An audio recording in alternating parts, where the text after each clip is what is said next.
You think this has gotten us past the advertising yet?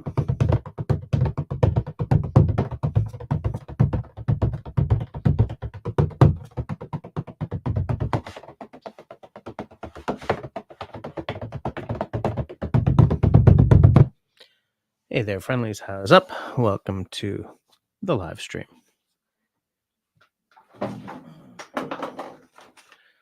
Sorry, I was a little late tonight. There was some effort getting the squeak to sleep, and then I had no internet for some bizarre reason. Just let me put my cans on. But the squeak is now in bed, snoozing away, and I have internet back. So I'm going to call that a win. And we're just going to charge right ahead. Let me take a look at who is with me tonight. Sean in Alaska might be... Hi, by the way. Nice to see you. Might be laughing at my drumming, or might be laughing at the fact that I couldn't get on. Tea's a good drink. And before I go down the list and say hi to everyone who's here, I do want to hit the housekeeping elements. First off, if you are watching us time shifted to tomorrow or next week, thank you very much.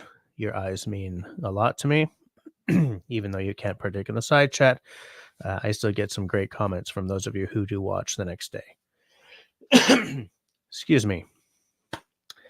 Next, if at any point during this broadcast you like what you're seeing and hearing, then please feel free to hit the thumbs up, what I like to call the smiley thumb.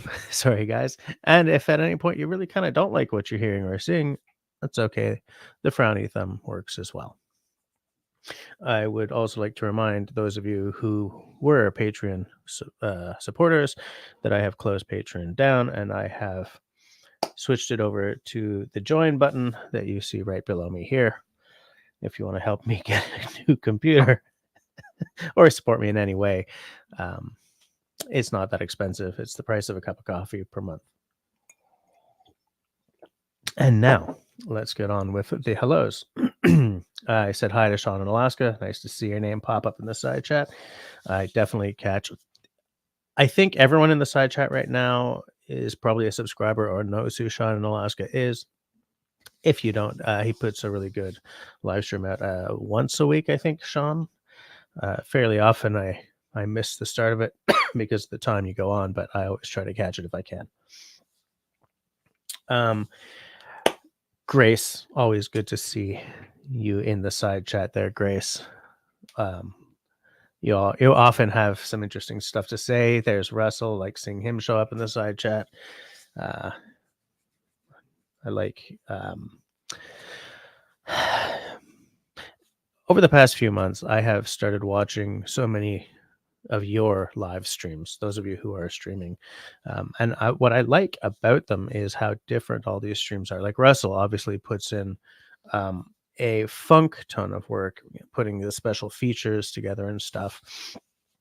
There's a live stream I like to watch on the Whiskey Tube. He's every Thursday night. The time is terrible because he's in the UK, so it's right when I'm trying to get my kids fed. It's called the V Pub, and excuse me, he does a quiz every episode, which is a really cool idea. I'd like to work out at some point when life calms down. I'd like to do like a quiz or maybe a special feature that isn't like a straight up copy of what Russell does or something. I'd like to throw something extra into these, and I definitely want to get my my occasional interview or panel series back on the go. I have something planned that I discussed with Russell. I just haven't had time to do the hustle. Who else have we got? Foxit, otherwise known as Cliff. Nice to see you. Hike with Mike. How's it going? Hey, and Russell is a new member. Nice to see. You see, I got to figure out a way to get that to come up on screen, but still maintain the ease of just having people pop in that I get with StreamYard. Because OBS, I've been playing around with a lot, sort of doing private streams, and there's a lot of beautiful stuff in OBS. But what I can't figure out. I've seen a lot of videos on this. It seems that if I plan to have Russell and say Sean in Alaska on, I can set that up beforehand, use Zoom or Skype or whatever. And there's like a StreamYard kind of plug-in thing for OBS, but it's not all that user-friendly. It's really hard to beat the user-friendliness of Steam. So I'll figure it out somehow. But anyways, thanks, Russell, for becoming a new member. I hope you feel that it is worth your while. Carol's here. How's it going, Carol L? Who else do we have popping in? It is definitely popping off in the side chat there. Everyone's saying hi to each other. Excuse me. Man, hold on. I'm not going to tell you guys that I'm doing the long COVID thing because I'm not, but this cough definitely came from that and is not going away anytime soon. In fact, some of you saw that I now have one of those little blue puffer things, which I forgot upstairs. So let's hope I don't have any massive problems. I see in Russell's Discord that Mark is asking if I'm live streaming tonight. I hope he sees the notification. Tea is a good drink, but I also for later have the end of a bottle of Aberlour 12, which is one of my live streaming whiskeys because it's a low ABV, and it's a stupid bottle design though. It's hard to get it open if you haven't touched it in a few months.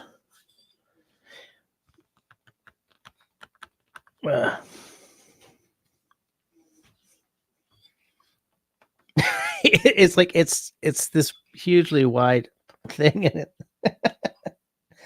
Come on, foo. I have an idea.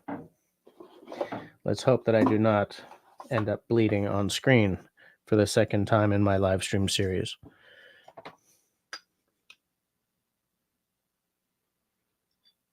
Oh yeah, that's really stuck. You see, here's the thing. I don't actually like this whiskey very much, which is why I've decided to have it as a live stream whiskey. So there we go. Who else do we have in the side chat? Okay, it's all the people who've been here so far. It's got a lovely smell to it. It's too bad it's only 40%. Okay, so Sean is going to shut down the generator. Okay, see you in a few. Things are good in the Homer, Alaska area. Man, Sean's videos, Stacy's videos, you guys know Cabin Dweller, such a nice part of the continent up there. So beautiful.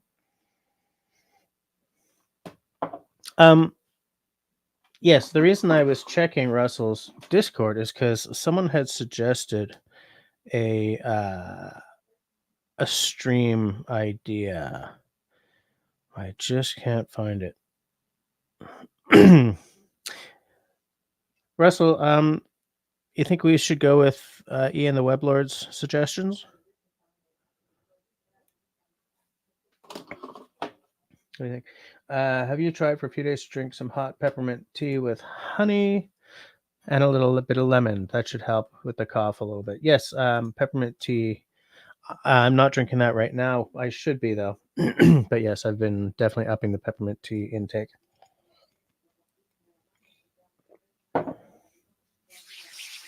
If Russell is here at the moment, then I will wait for... Well, no. Okay. It was suggested in the Discord that I should discuss, excuse me, leave no trace cooking when you're out in the woods, or leave no trace fire pit. Let me see the exact fire pit options that leave no trace, or how to build a bushcraft, or how to bushcraft cook while leaving no trace. Excuse me. I don't, excuse me, as Russell says, it's probably not good for a full 2-hour talk, but we can maybe get a little bit of chit chat out of it. The reason why I thought that was interesting is because how many of you guys have ever done, I think it's called the Dakota Fire Pit? Virginia, Dakota, Georgia? No, it's a Dakota Fire Pit. How many of you guys have done that? It's something that I've been wanting to try, and it for 2 reasons. A, because it's such a cool idea, but B, because that seems to be the most leave no tracy kind of cookout solution one can come up with, right? Because it's easy to just fill in the hole later. So I don't know. What do you guys think? How many of you have done that, the Dakota Fire Pit? Maybe what I'll do, just in case not all of you know what the heck I'm talking about, I'll just Google it so I can find an image. And this will also tell me if I got the dang name right. Dakota Fire Pit diagram. That's about right. Also known as the Dakota Fire Hole.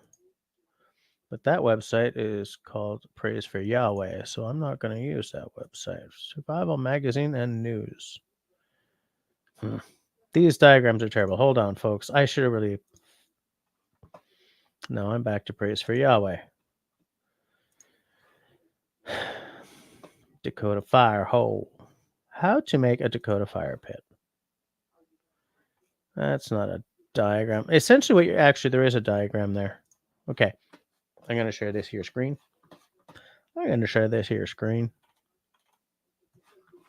Make it nice and big.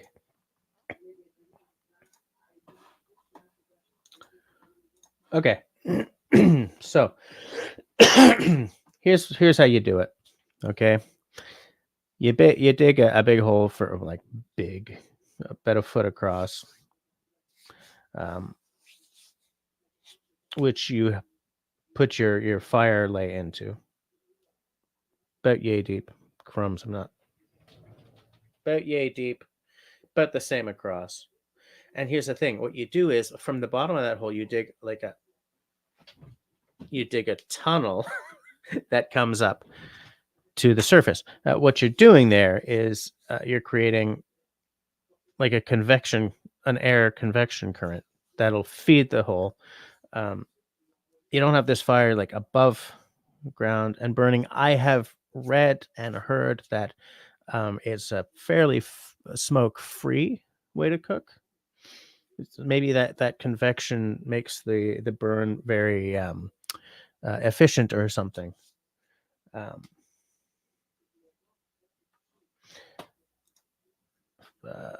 Cliff says, I know how, just never got around to making one. See? Sean in Alaska is back. Sean, have you ever done this, the Dakota Fire Hole? The Swedish torch works good as leave no trace, aside from the obviously left burnt logs to make. I have done many Swedish torches. I used to do them just the traditional way, although I don't have a chainsaw, so I used to split the log and then tie it together in some way. But then I got the grill from Sportes that goes on top of the logs, uses nails to keep it all together. It looks great.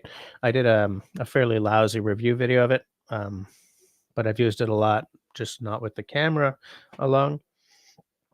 Maybe at some point soon I will shoot a long-term review video of it. That has definitely been sitting for at least 12 minutes, so that's good.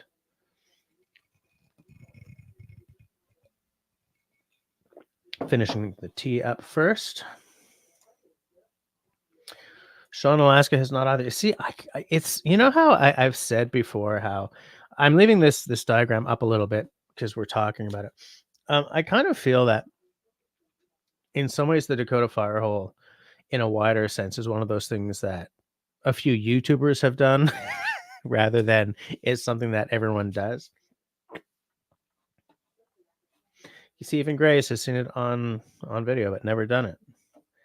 Hike says you can use a tire rim that gets the same effect as the Dakota Fire Hole because it's used in some of the wilderness areas I camp in Florida. A tire rim. How the heck does that work, Mike?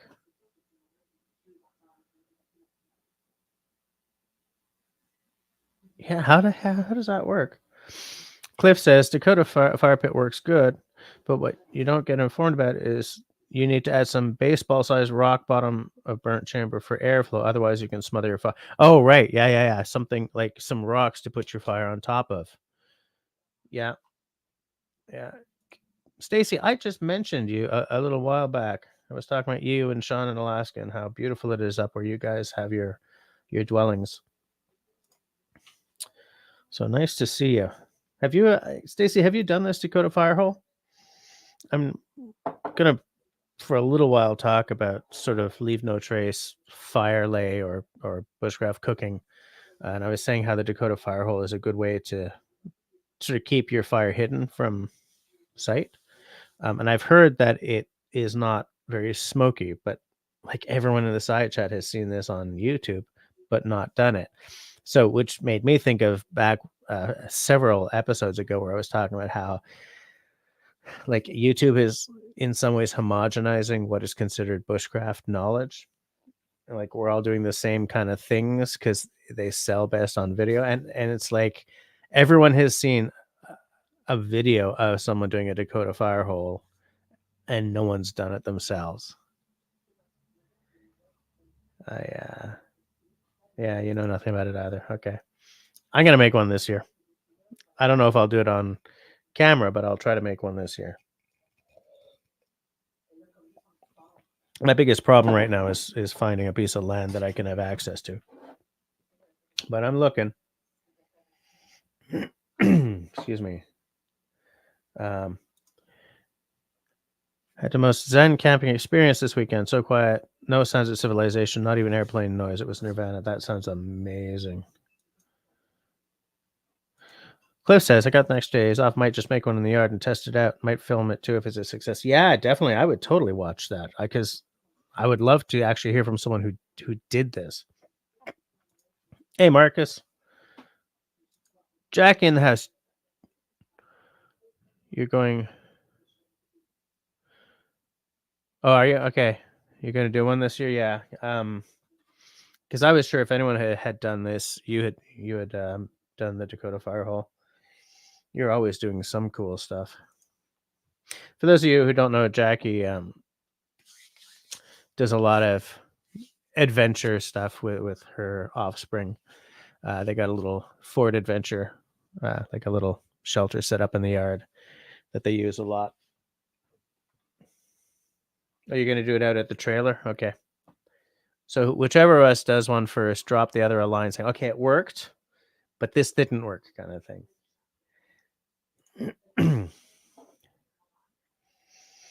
Jackie, are you still active at Bushcraft USA?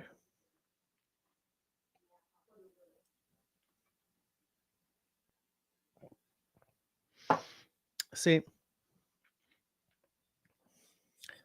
this Aberlour has some beautiful, beautiful flavors. I just, 40% ABV is the minimum you can legally have in your bottle for it to still be whiskey. So to me, putting out an ABV of 40 is just you doing the minimum work required. If they had a cask strength of this 12 years, it would be amazing. Because the flavors in it are exquisite.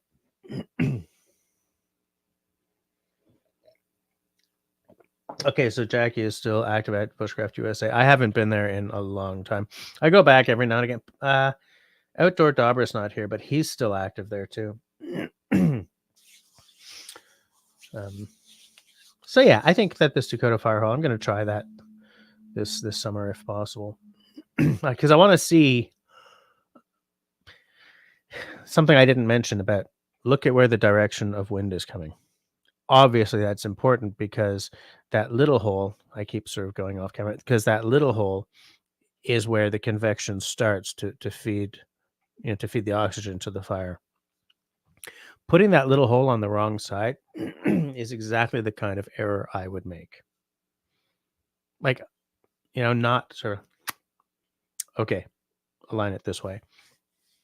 It's exactly the kind of silly ass mistake I tend to make when I'm out in the woods. Yeah, I've read that too, Mike, that the original purpose of the Dakota fire hole was to have a fire that would not be detected from a distance. Yeah, because they're practically invisible. Grace says, I camp on private land. 3 different sites all have fire rings. They've been used over and over. In my circumstance, it doesn't make sense to leave no trace when I'm going to have to build another. Yeah, if you're in a place that has fire rings and stuff, then it's not a leave no trace situation. You don't need to do it. I mean, you still obviously leave as small a trace as possible. Like, you're not going to leave your crap everywhere, as I know you're not. But I kind of feel that leave no trace is something that you do in degrees. Hi, Shawnee. Never done this method. See? No one has done this method, but everyone has seen it on YouTube. I'm going to do this year. And Jackie's going to do this year. And we're going to trade notes. There's an interesting question. Could you do this on a hill and burrow in from the side? I don't know. Even if you did it on the hill, you see, here's the thing. Tilt the image, and you would have to have a lot of gravel or something so that you wouldn't block that.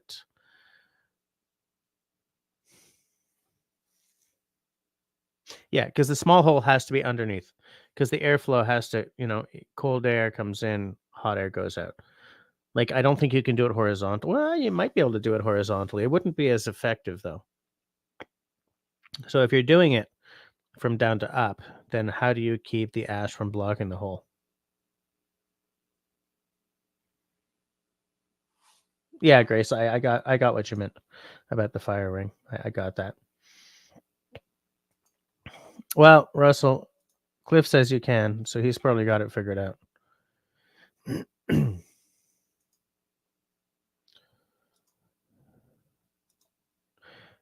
Whoops. That's not what I meant to click on. But you have a fire pit at your trailer. You still want to? Yeah, absolutely. Absolutely. I can't wait to see the pictures from that. The soil is too sandy in Florida. I don't think it would work here. That rings true, because there has to be a certain amount of structural integrity just in this soil. Like a potbelly cast iron fireplace. The thing is, there are rocket stoves that are very much using this concept as well. Those rocket stoves where they're like this, and you feed here, and it burns up that way. It's very similar in concept to this.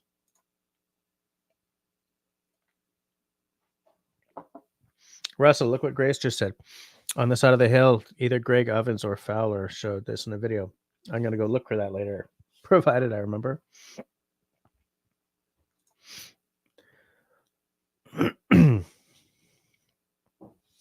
Shawnee's asking, as for leave no trace, do people carry a metal tray or lid to build the fire onto and then carry the tray out with you when boondocking? I do not know what boondocking is. I feel that might be an American term. No, well, I build in my fire on the ground, and then I douse it with water and try to mix it into the dirt when it's done. I burn my fires until there are no big chunks, right? That there are small chunks or just ash. I say I burn my fires until this 90% of the time I get it to that point. So I can just sort of mix it into the earth, obviously pour water all over it until like you can't feel anything warm anymore, and then just mix it into the ground. Sean says the draw from the fire will keep the hole open and free of ash, I would think. I don't know. For me, this is all theoretical. Maybe that rings true, but I have no idea. Hey, Lucas, you're Canadian. How's it going, Gary? Yeah, Canadian says, evening, folks listening in, and I believe none of us have used this method, as generally it would be used by someone hiding from something or someone on the lam, which I doubt any of us have been. I believe that is true, because none of us have been to Ottawa lately. Moving right along. Yeah, this was definitely a stealth fire method originally. I just want to try it because I want to see how well it works. Foxit has I thought that was goat-sized dirt, man. I was like, What species of goat are we talking? A good sized dirt mound in your yard. I'll make 2 and show them if it doesn't collapse on me. Nice. Yeah.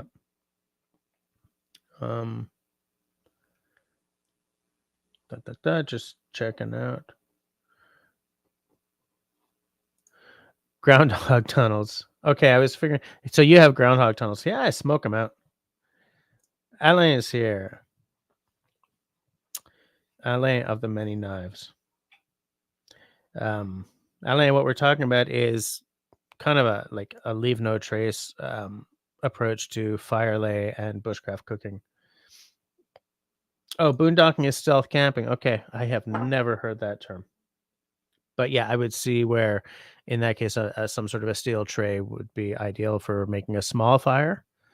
But then if you're stealth camping, you want to do the fire hole because the flames are below ground. No one can see the glow. Excuse me. Even Alain says he's never done this. Nobody has done this except a few YouTubers. I've got to do this. Alain, if we can convince your brother to come back for a weekend, maybe we can hit that chunk of forest and try it out. The thing that I wonder about this method, though, is you sure as hell can't do it on ground that's like peat, right? Like it has to be dirt, because if it's something that has like a loamy, peaty, vegetal thing all the way down, you might start an underground forest fire.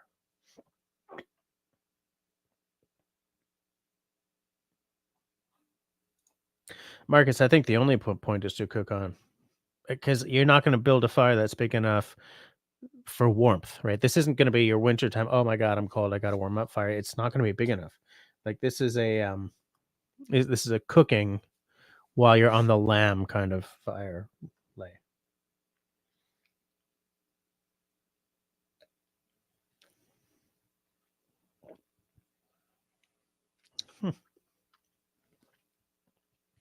I'm drinking very seldomly now, so this is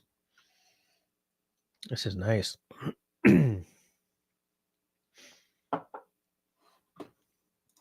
Okay, Hike with Mike says that Dakota Fire was used by the Sioux, and it was soil that was loamy and compact. Interesting. Huh. All right. Shawnee says, I saw someone try to do this in Florida, which was like all sand. And I'm interested in that comment because Hike with Mike had said further up that it's all sandy in Florida, so he doesn't think it would work. When you saw someone try to do this, did it work out, or did the earth just sort of keep collapsing on it?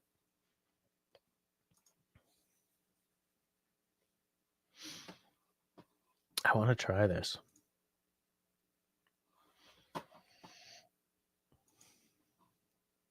Because I'm just imagining it, right? You're talking about a hole that's about this far, this big around, and then one that's about half the size with a small tunnel. It's like,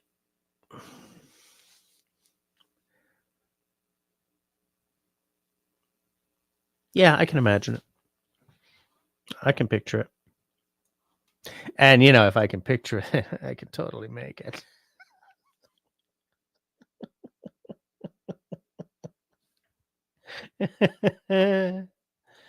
Sorry.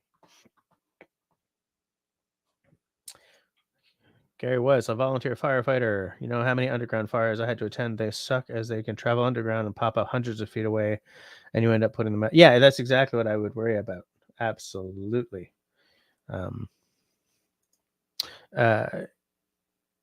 Yeah. Cliff says white sand does hold some form, but once it dries out, it tends to just crumble. And you would definitely be drying out the sand with that fire concept. Frontier Survival. Hello. Welcome to the live stream. What we're talking about right now, for the next little while, it's probably not going to be for the whole night though, is kind of a leave no trace approach to fire lay and to cooking when you're out there doing the bushcrafting stuff. We're talking about the Dakota fire hole because to me, I've never made one, and no one in the side chat has made one, but we've all seen it happen on YouTube. But the reason I was talking about this, I'm just sort of bringing you up to speed, is because that seems like the easiest way to leave no trace your way out, right? You throw a whole bunch of water down to make sure the fire is out.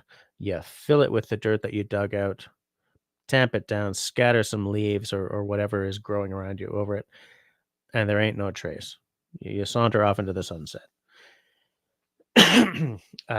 Someone had brought up, the Swedish Candle, otherwise known as the Canadian Candle. I've made those many times. And yeah, if excuse me. Sorry, guys, I'm having some. Once those logs burn away to nothing, then and it's all just ash. You just pour water over it until it's cool to the touch and mix it into the dirt. So I don't know, Frontier. Do you have you have some philosophies on that? I'm just gonna try to. Yeah. See now, Grace wants to. Okay, so Frontier. What I was saying is that I know no one's who's made this. I know I've seen it on YouTube videos, so I'd like to try it one point this year. And so Jackie said she's going to try it as well, and now Grace is also wanting to try it. So maybe by the end of this summer, like half of us here who hang out with me on Tuesdays will have made these things, and we'll have a bunch of notes to trade or something. That sounds like a cool project. Yeah, exactly, Shawnee. Down in Florida where it's all sandy, hard to create that side tunnel because of the I get that. Absolutely.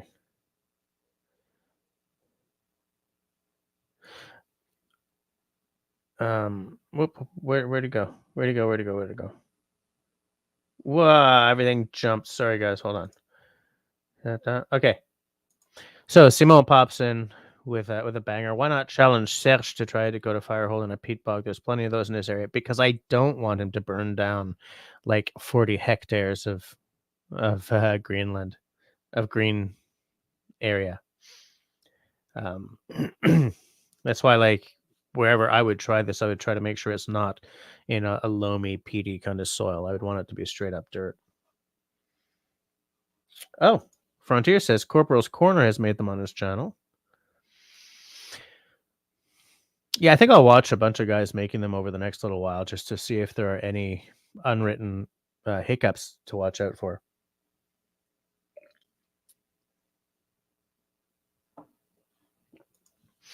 Shawnee says, excuse me, is there a decent bushcraft shovel anyone recommends?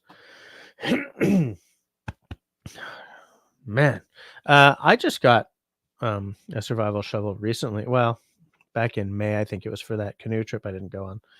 It looks pretty good. If I'd known you were going to ask about it, I would have brought it here so I could show it off. I've shown it off before though. It's got like one side is slightly sharpened, or maybe it's like a saw or something. It's a foldable shovel. Shovel on one side, little pick on the other. And it was under $100. I feel that little survival / bushcraft shovels, they don't have to be great shovels, but they have to not be lousy ones, if you're someone who likes to hump a bunch of stuff into the back 40 and you're like hiking 5 clicks, I would think that the weight of the shovel becomes important.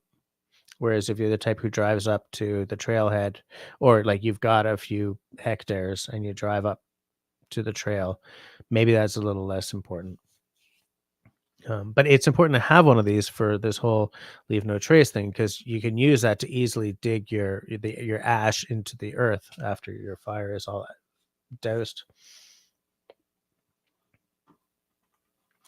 Everything's jumped. Okay.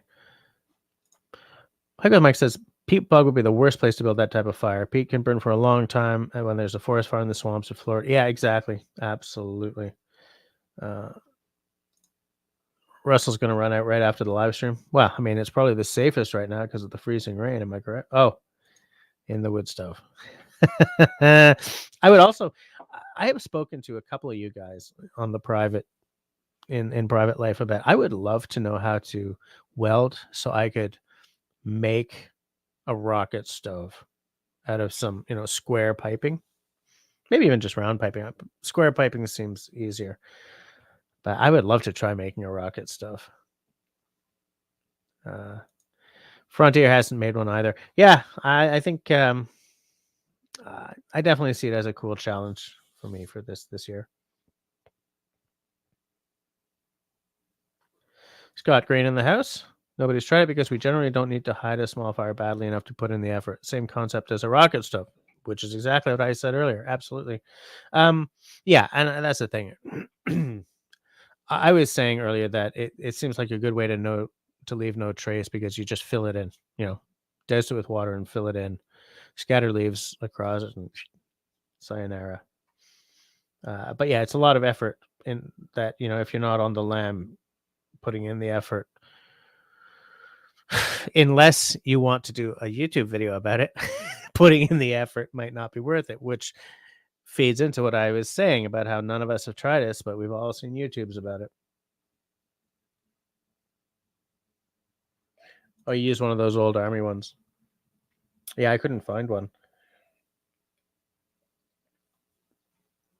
I guess I should have eBayed it or something. eBaying from Canada is horrible, though, because shipping across the border is expensive, or the cost of everything up here is expensive. I'm just going to mute.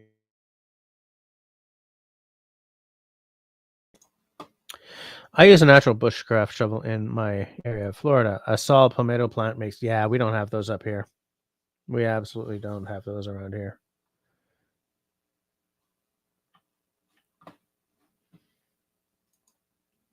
Yes, a great video. You're talking about the welding a rocket stove, or are you talking about doing the Dakota Fire hole? Or use a hand hoe to dig ginseng and other roots. I've often thought about getting... What's that Japanese gardening knife called? What the hell's it called? It's not a piri-piri, right? Yeah, I don't remember what it's called, but there's this Japanese gardening knife that it seems so packable that I'd love to have something like that for foraging roots. Problem is, I don't know enough about foraging to really do it in a serious way. You think a Dakota Fire hole might be good for smoking meat? Possibly, yeah. If you sort of... Here's another thing I'd love to do one day or in the future is smoke some meat. I thought I was going to cough. I still do think I'm going to cough. Smoke some meat in the First Nations way. You build a fire, build a wooden A-frame kind of thing, and then cover it with boughs, spruce boughs or whatever, and hang your meat. I'd love to do that.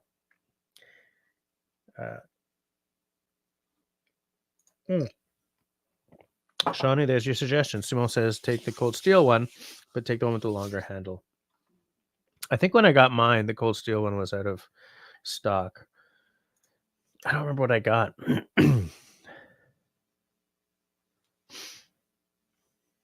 I do love me some pemmican. In World War I, the Canadian Army had pemmican in its survival rations. Actually, if you have a military surplus store near you, you'll find affordable. Yeah, we do have military surpluses in downtown Montreal. There are 4 of them in a 1-block radius. But these guys know what they have now, right? It's not the way it was back in the 80s when we could walk into a surplus store, pick up a military wool blanket for like $10 and walk out with a whole bunch of cool stuff. These days, that military wool blanket, I spent $40 on mine. And let me tell you, the Canadian Forces wool blanket ain't pretty. It just looks that way. Anyone know what song I just referenced?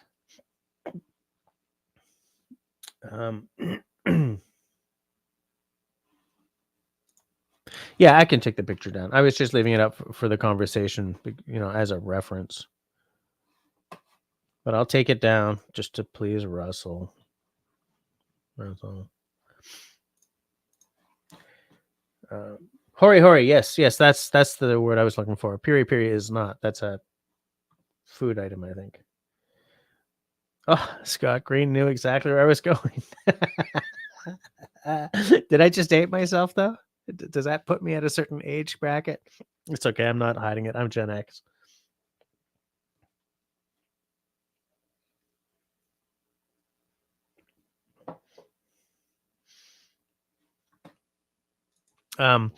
Yeah, Stacy knows too. I had an album of theirs on vinyl. It was the one with. It was earlier than that one. It was the one with like Teenland on it and stuff. And I was pleasantly surprised when I opened the album up and took it out to put it on the turntable that it was transparent blue vinyl.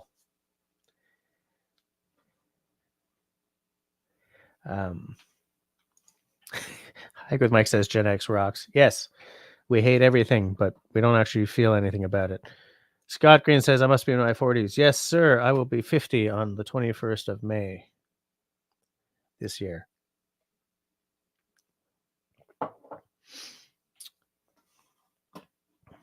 So I will find a way to celebrate appropriately with something stupidly expensive. As everyone, most of you watching know that for my 40th birthday, I bought myself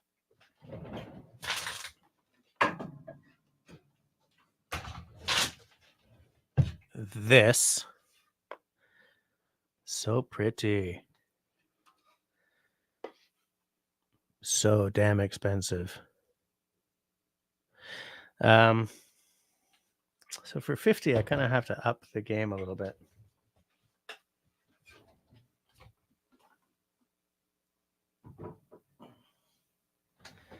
I put that back gingerly because it is one of a kind.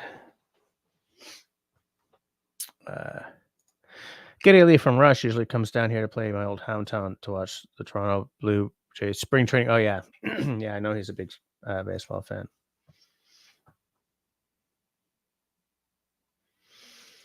Damn it, Cliff. Sneaking off. You went AWOL. Speaking of AWOL, you know who never shows up to my live streams? No, that's not true. No, that's a stinking lie. I was going to say that Sam Jackson never shows up, but that's not true. He's been here before. It was a terrible thing to say, Jess. God.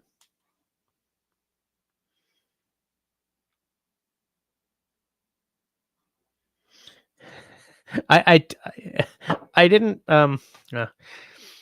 what's happened over the past 10 years is that I have expanded this way. I'm fighting hard to reverse that right now. But yeah. Raquel Vargas watching from the Philippines. Charles W is also in the Philippines, but he's not here tonight. I imagine it's a lot earlier in the day for you than it is for me. How's the weather down there? Right now, we're getting freezing rain. I stepped out to go and get the kids from school and daycare and almost fell on my arse down the front stairs. Threw down some salt.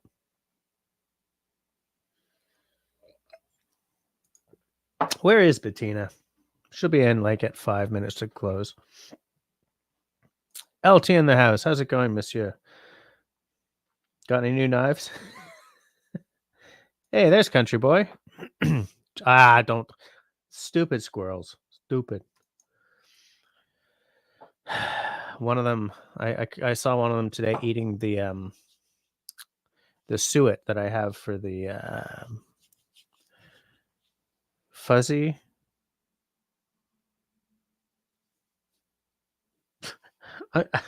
All I have in my head is fuzzy pecking bird, and that's not what it's called. Fuzzy woodpecker, downy woodpecker, downy woodpecker. Fuzzy pecking bird. What? It's like it's one of those things you say it and you're just like, oh, I can't get that back. It's out there now. Oh, rats.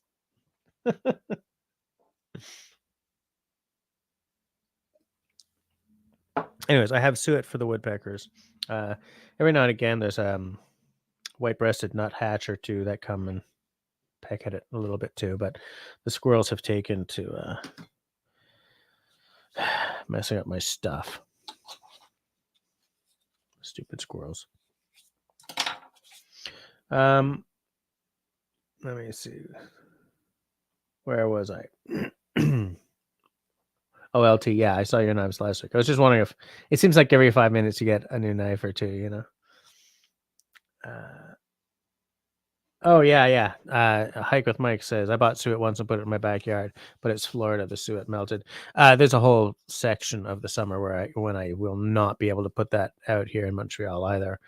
You know, and if it's like 31 degrees, the suet's just going to...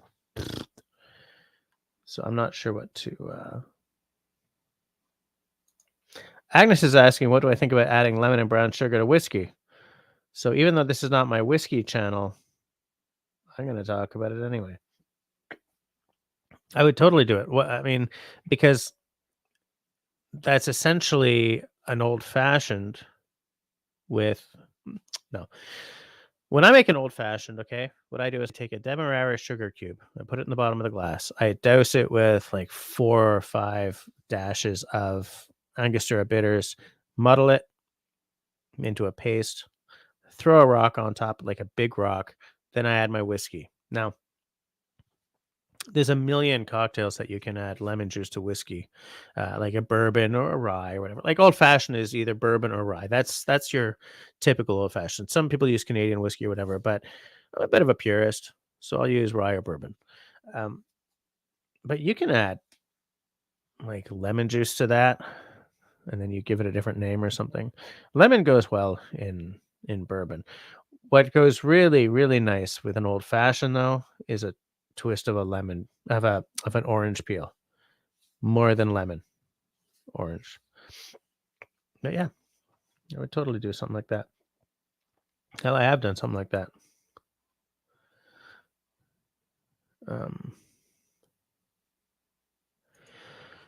Cliff, how much suet can a squirrel sue? If a squirrel could sue suet, I don't know. I don't know where I'm going. Fuzzy pecking bird. I know. Sorry.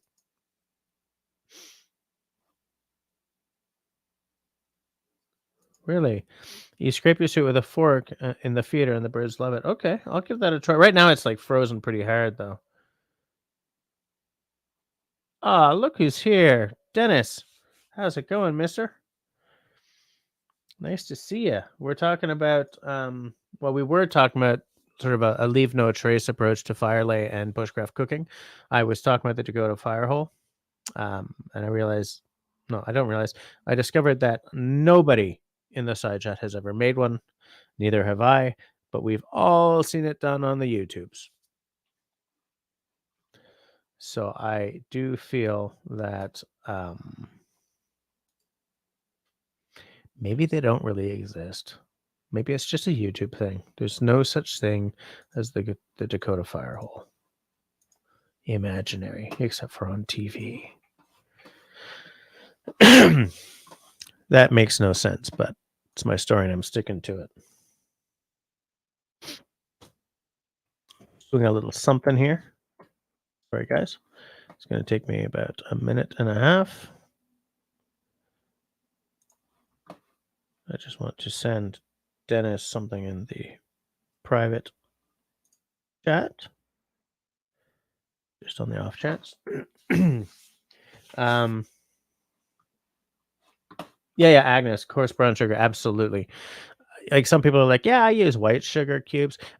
A lot of people don't use a sugar cube in an old fashioned anymore because that came from a time when we couldn't afford to put ice in a drink, right? Now that ice goes in, it doesn't really dilute. But what I love is how at the beginning of the old fashioned, you don't have that grainy, sugary thing very much. There's just a little sweetness, but down at the bottom, you get this grainy, sugary kind of syrup and then like this sludge.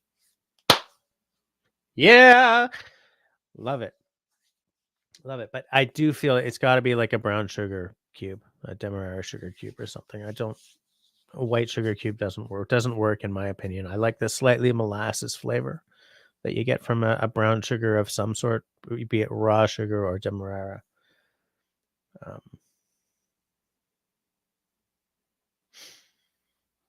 Raquel is wishing us all well, and I wish you well as well.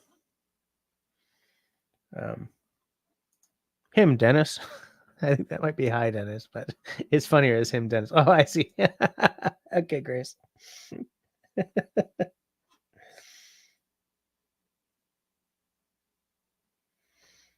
Oh, no, Dennis. So I guess you didn't have a live stream tonight. Oh, I hope you're okay. I hope you're having a hot toddy.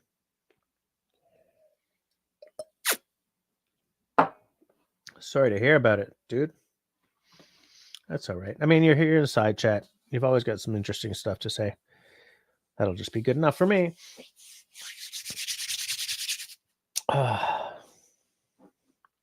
Cold. What the hell's up with the heat?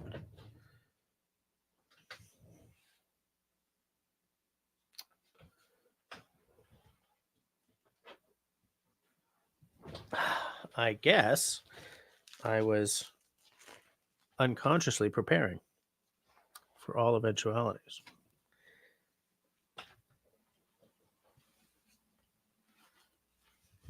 Oh, yeah. Oh, yeah. That's better. So nice.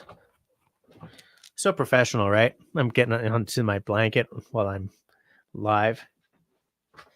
Hey, that's all right. It's okay.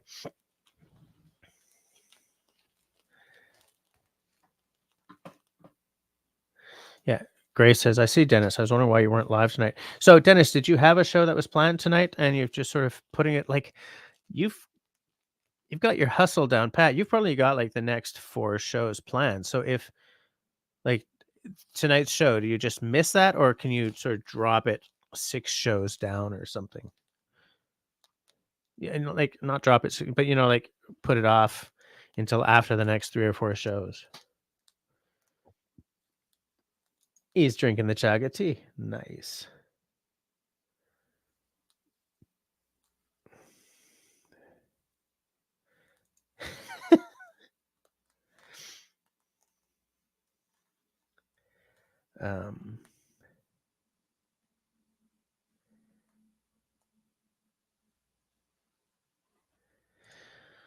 I was asked what scotch I'm drinking on this night of nights. I'm trying to bottle down this Aberlour double barrel, double cask matured 12 year. Because once a bottle's down to here, finish it off. If you're up here, it can last for years and years and years and not sort of die on you. But once it's down here, there's just too much. Can I say that again, please? Okay, take 2. Once it's down around here, the heel of the bottle, there's just too much air in there, and it'll start to affect the quality of the whiskey. And because this is a 40% ABV, the quality of the whiskey wasn't really there to start. No, it's a good quality drink. They make some really terrific stuff. I just feel that at 40% ABV, at least do 43, 46. 40% is your minimum effort for my money. They make one called the Abuna that is non-age statement, but it gets amazingly high marks.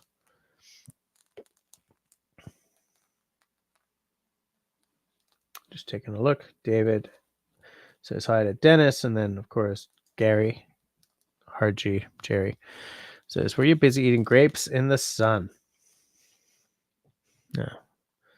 Maybe he was having fermented grapes. Dennis, have you ever done a Dakota Fire hole? I would show the diagram again, but I'm afraid that Russell might get pissed off.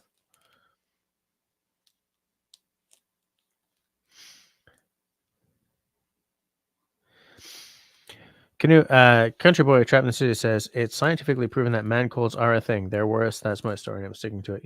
Here's the thing. I have to be pretty sick for me to bring it up at home because I am so tired of hearing the man cold thing.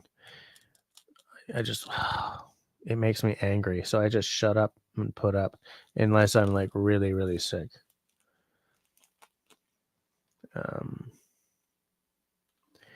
Agnes is asking if I know anything about absinthe. I have a bottle of a locally made absinthe.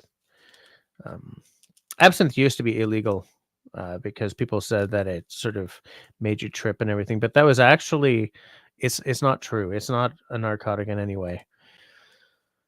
But what was happening was absinthe was I don't remember everything about this because I'm on my second dram of whiskey here, but absinthe was getting into the market space of a larger spirit. I believe it was gin, maybe whiskey, maybe American whiskey or something like bourbon. Uh, and so this big lobbying campaign went off, and oh, wormwood, it must be narcotic and all this stuff. So absinthe was made illegal for a while. Um, the absinthe I have and I use for cocktails, I use it for like just misting the glass of some cocktails. It's straight up absinthe. It's not whatever the absinthe stand-in that they used to make was. It's straight up absinthe. It's perfectly legal. There are like 8 different absinthes. There are 8 versions that are coming out of this province right now. You can get it almost anywhere, and you don't have to worry about it getting you messed up unless you're drinking like glasses and glasses of it. The thing is, certain cocktails call for absinthe. There's a martini I make from the late 1800s that calls for an absinthe rinse. I like to do really old school cocktails. This is not what this channel is about, but I'm interested because I have a booze channel as well. So I'll just make this real brief. Um, I like to make really old school cocktails. So the one of the 2 martini recipes I tend to make the most are both very old. One is from the mid to late 1800s, I think 1880s, but I'm not entirely sure. And the other one's from like 1904. And so one of them calls for an absinthe rinse. Oh, snap, David, come on. It's just being absinthe minded. Oh, see, look at that. Dennis hasn't tried it either. I don't think they really exist. No one has done these. David, what we're supposed to be talking about tonight is Leave No Trace, Fire Lay, or Bushcraft Cooking,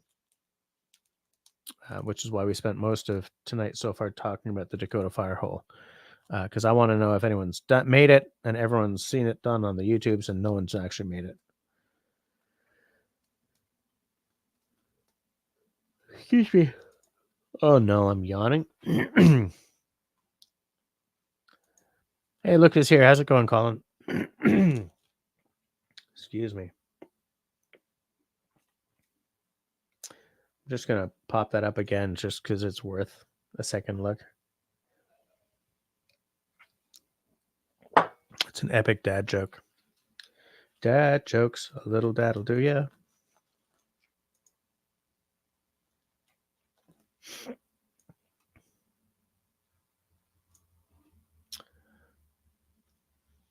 Whoa, Agnes has made a rocket stove. I was just saying earlier that I'd like to take up welding so that I can make one out of square pipe. But you've made one. That's cool. What'd you make it out of?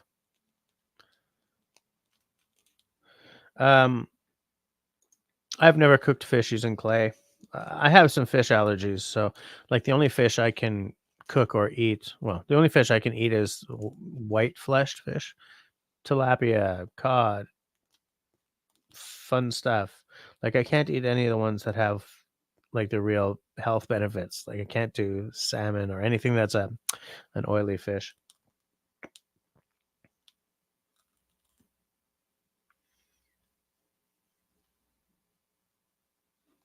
Yeah, Alain has gone. I know how to make a Dakota Fire Pit. I've never needed to make one, and I don't either because I'm never on the lamb. But I'd like to make one for the views. Oh, okay. Agnes has you made your rocket stove with bricks. Yeah, that seems to be the only reason why I want to try making one out of the little square tubing is just to have one that I can throw in a backpack and take to the woods. Because you can never have too many stove options. LT tried a long time ago. Was that with cadets?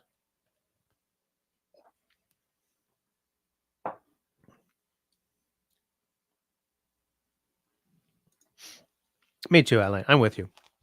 For me, a campfire is big, it's above ground, and I stare into it for hours and lose all concept of time.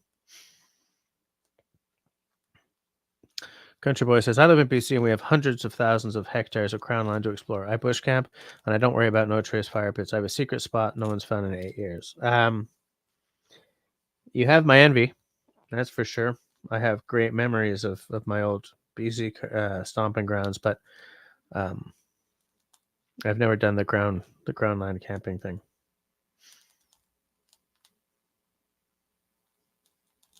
See, Agnes has not made the Dakota Fire hole. Colin has not made the Dakota Fire hole.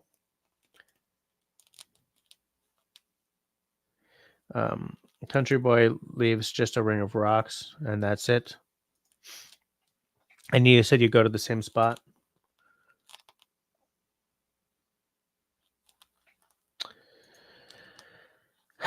David, yes, but here's the thing.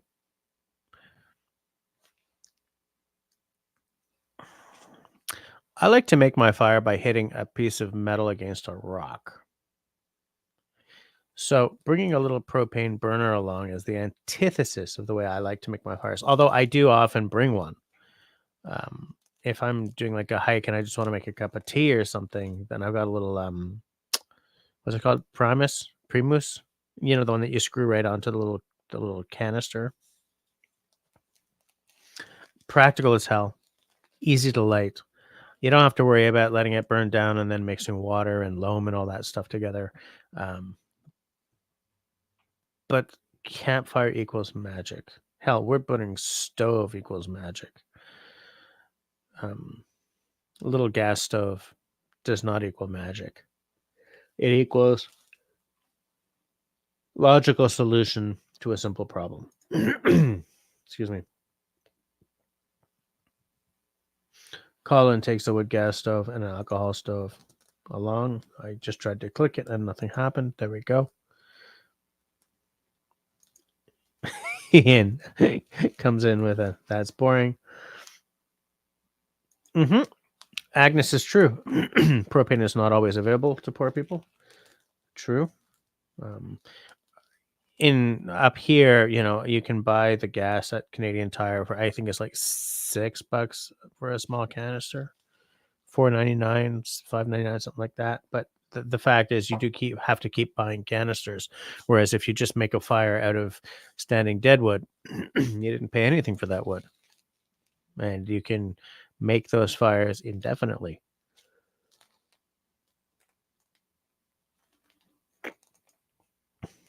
David says, that's me. I'm boring. Hence the dad jokes.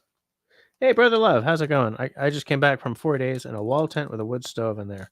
Mine is 30 outside, 20 degrees inside. I would love to be able to get a wall tent this year and try it out in the winter. I would love it.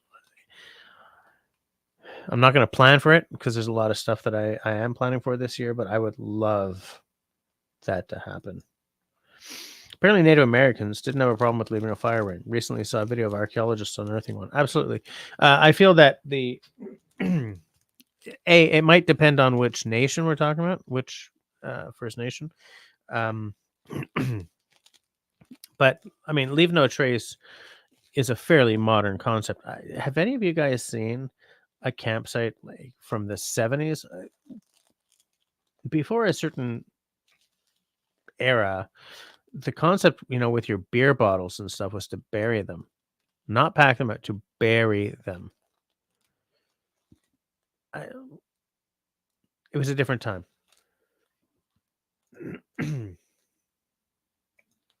Absolutely. I could definitely fall asleep next to a crackling fire. Absolutely. Brother Love was saying, correct. They were nomadic and reused village sites during their annual migrations following a game.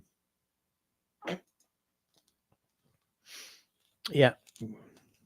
Stacy, all over the prairies. Absolutely. Absolutely.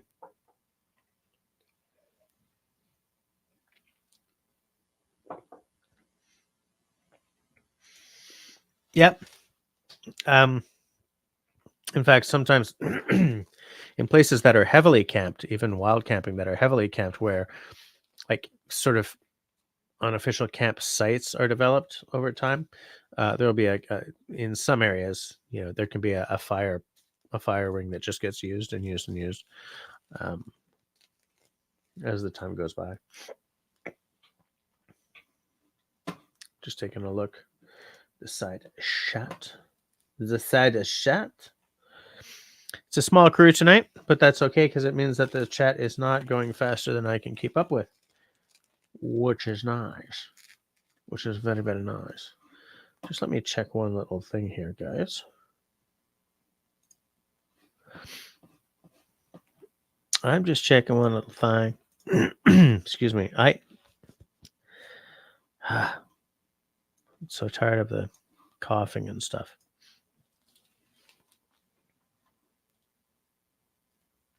Yeah. So as soon as I say that, Cliff is like, everyone start typing really fast. No. I like being caught up in a long-term way here. The water. Little canoe hound represent. It's amazing because Canoe Hound, he has a printing service, and this just lasts and lasts. I've washed this bottle many times, and these little vinyl stickers of yours are good, mister. One day when I got money, I'm going to hit you up for a set of stickers for my channel, too.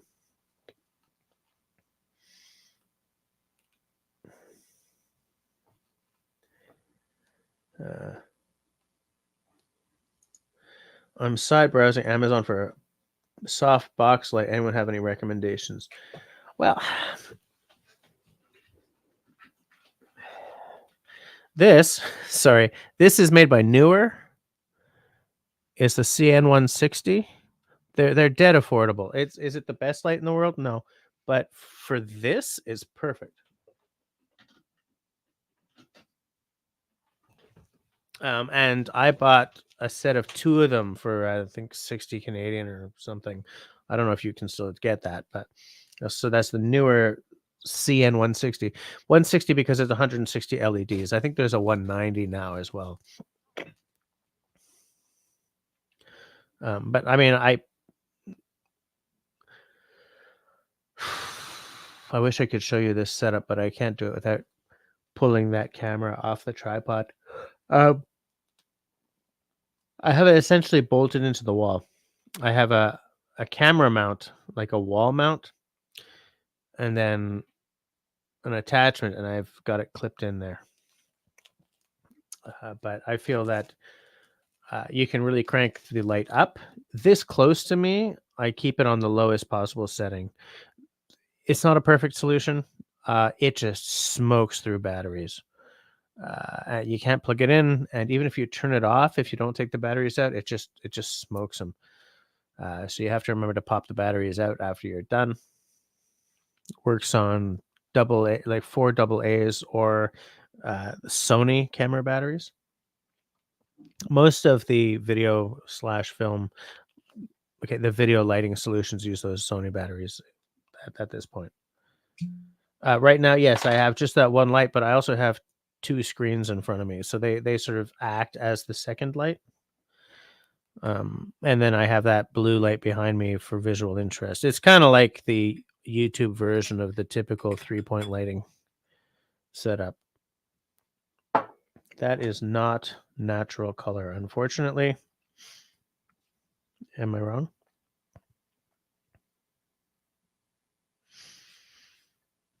Yeah, that's not natural color. So if I was reviewing this whiskey, I would say under 45%, that's minus a mark. Not natural color, that's minus a mark. It's chill filtered, definitely. So that's minus a mark. But it's got some nice flavors, nice brown sugar, creme brulee, kind of, maybe a little espresso at the back. I just wish it was like 46%.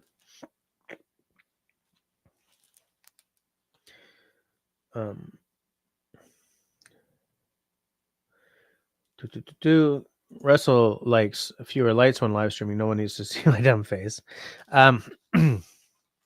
Yeah, I added that because I wanted to have a slightly more pro lighting setup than I did have. If I didn't have two big screens in front of me, if I only had the one, then I would have put another light off on the other side, to set up 3-point lighting. I do 3-point lighting because I went to film school, and so I was completely brainwashed about that. Because if that's the lighting you use whenever you see a talking head on screen, right? One sort of key light, then one further away or slightly dimmer on the other side, which is currently happening with bounce, which is why I'm not completely dark on this side. And then behind the back, just slightly behind and aimed at the back of the head, you'd have another light just to sort of create a slight halo. Next time you see any kind of a talking head, like someone being interviewed, watch for that. You'll be able to see like just a little halo effect and everything. Hello. We're just going to let Russell set his sound up. Got it. Yeah. Bonjour. Bonjour. My mom had a UV light. Sorry. No, it's okay. Well, your dumb live stream. I was on the topic of lighting. The StreamYard screen is so bright. Like, yeah, it's like StreamYard is the only website in existence that hasn't discovered a dark mode yet. Yeah, in fact, it's weird because my YouTube page is not in dark mode right now for some reason. I find that Windows is weird because my laptop is a Macintosh, right? And it's like at a certain time of night, YouTube goes black. And at a certain time of night, like everything just like night mode kicks in across the computer. Whereas on this stupid thing, it's like nothing works. But it does have the benefit of me not needing to put two lights up. Agnes says, my mom had a UV light box for her cutaneous lymphoma. Seems like upper locations would do well to have a UV light. Yeah, I have a UV light that I use in the darker half of the year because I get SAD syndrome like you would not believe. And so the UV light helps. No, I feel that the UV light helps. It may be completely what's that word for like a pill that isn't a real medication pill, but you think that it works, so it does? Placebo. Yes. It might be a placebo effect, but I feel that it helps. I use it less now because we have grow lights for some herbs in the dining room and in the solarium. So they sort of do the same damn thing.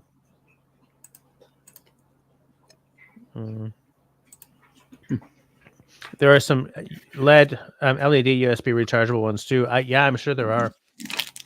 I don't know any of them offhand, but yeah. What? Okay, Fox. Cliff is asking why I don't get a ring light. I would. It's just these were dirt cheap, right? All the ring lights I found were more expensive or not quite big enough because it needs to. Okay, when I bought this, I had that little Logitech camera just on the top of my screen here. Now it has to go around a Canon camera, which is what I have right there. But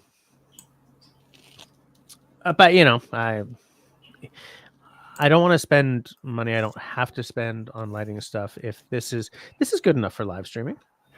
Yeah. It makes me look flipping Can I start that sentence again? It makes me look flipping fantastic. Absolutely. You don't need good lighting for that. Right? Come on, look at that. Look at that effect. It's because I've got so much to work with.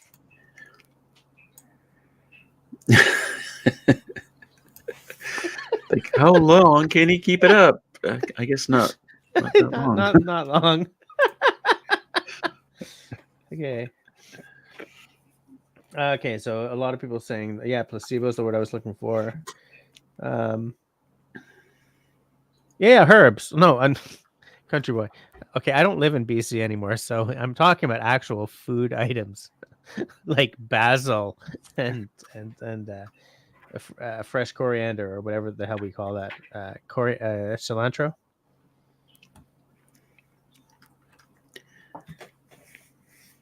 Agnes says the blanket makes me seem nice. It's a disguise. I'm Batman. Shut up, Jesse. Hey, Mark. I've been listening, but okay. I think we're all well, except for poor Dennis, but he, I hope, is on the mend. Check signal. Okay. I will check signal. Is this something that I'm going to be sharing?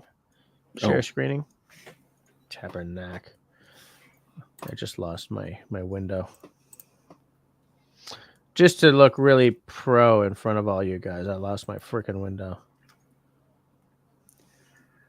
Signal. Why is it taking so long?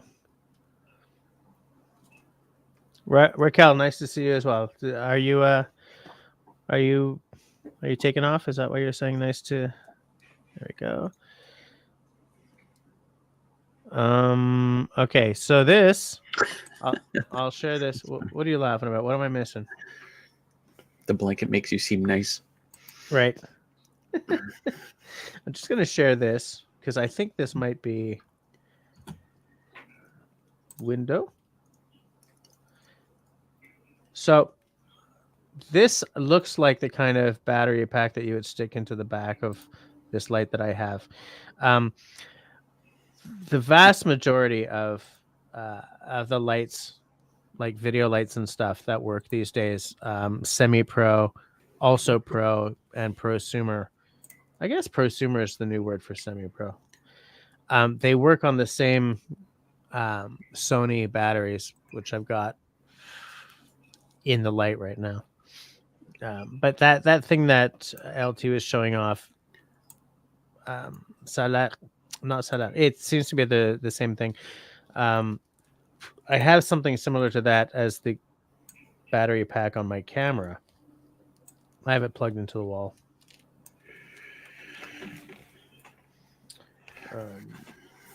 Just taking a look.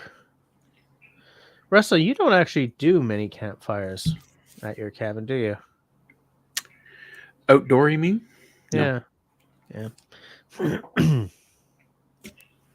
I could, though, if I wanted to. Yeah. I think when you're off grid and stuff, like there's a case to be made that you're sort of between a house and camping anyway. Were you hiding incriminating evidence there or something? No, I just my camera seems blurry for some reason.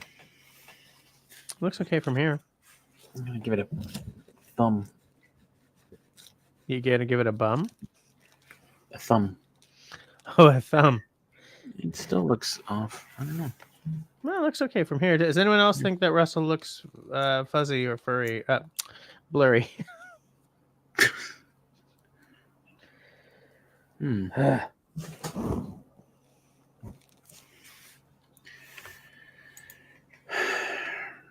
F350 battery? No, F550 battery.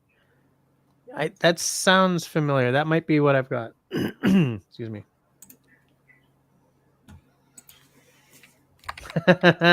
He just needs a shave.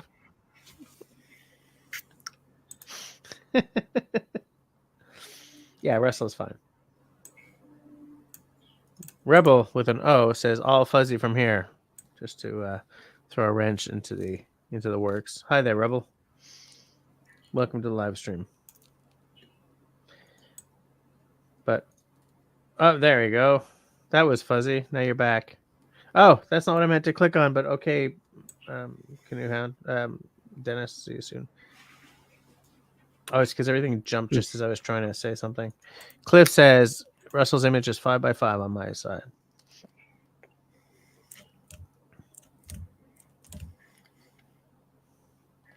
Raquel is asking if I visited the Philippines. I have not yet. I have not visited very many other countries. I've pretty much only been all over the United States and to France, in fact. Agnes thinks you need to just clean your glasses, Russell. Well, that's never a bad idea, but I mean, you look crisp and clear. You look fine. It's the quality of my presence. Okay, so LT got a replacement, a spare, and the wall adapter from Amazon. I also bought mine from Amazon as well. In fact, I bought it more than once because I bought the wrong one the first time. I have one that's great for a Rebel T4i, because they take that square battery.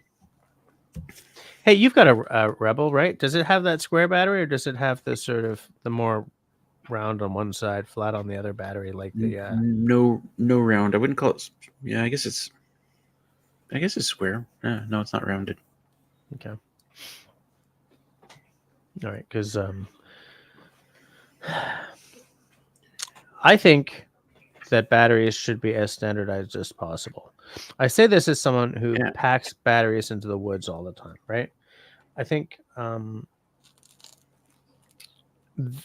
across the board, Canon should have all the exact same batteries. Just boom.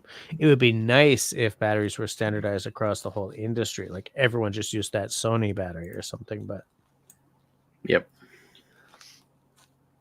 I think standardization in some ways sort of stunts, not creativity, but stunts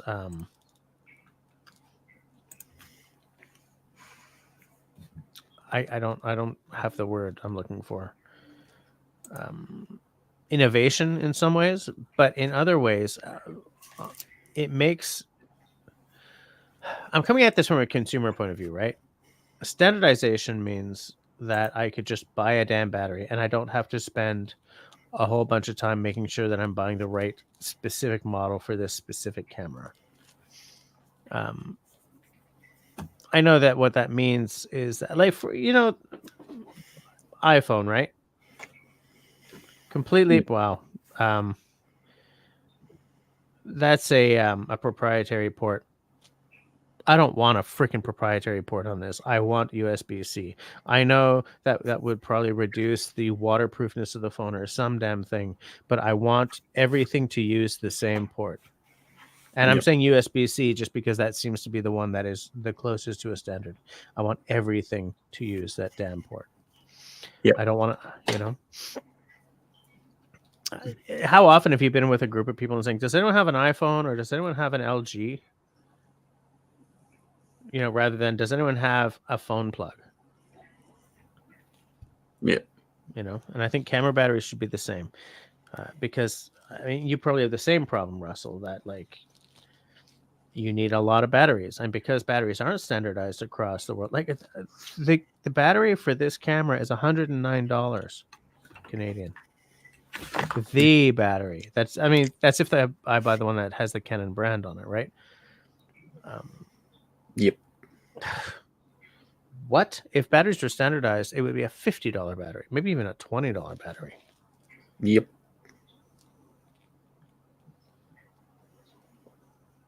I just want to catch up with Now, Agnes does say that you're a lot darker than I am, but Agnes, for the record, Russell has a disco ball. I discovered that if I make the video window full screen, then it's all nice and dark. But then I don't see the chat, and I guess I'm too dark for Agnes. So. Damn it.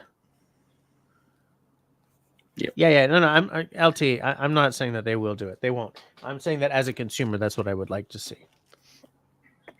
Yep. Adapt to the adapters. Yeah, Agnes agrees with us as well. Yep. There's a big surprise. Yeah.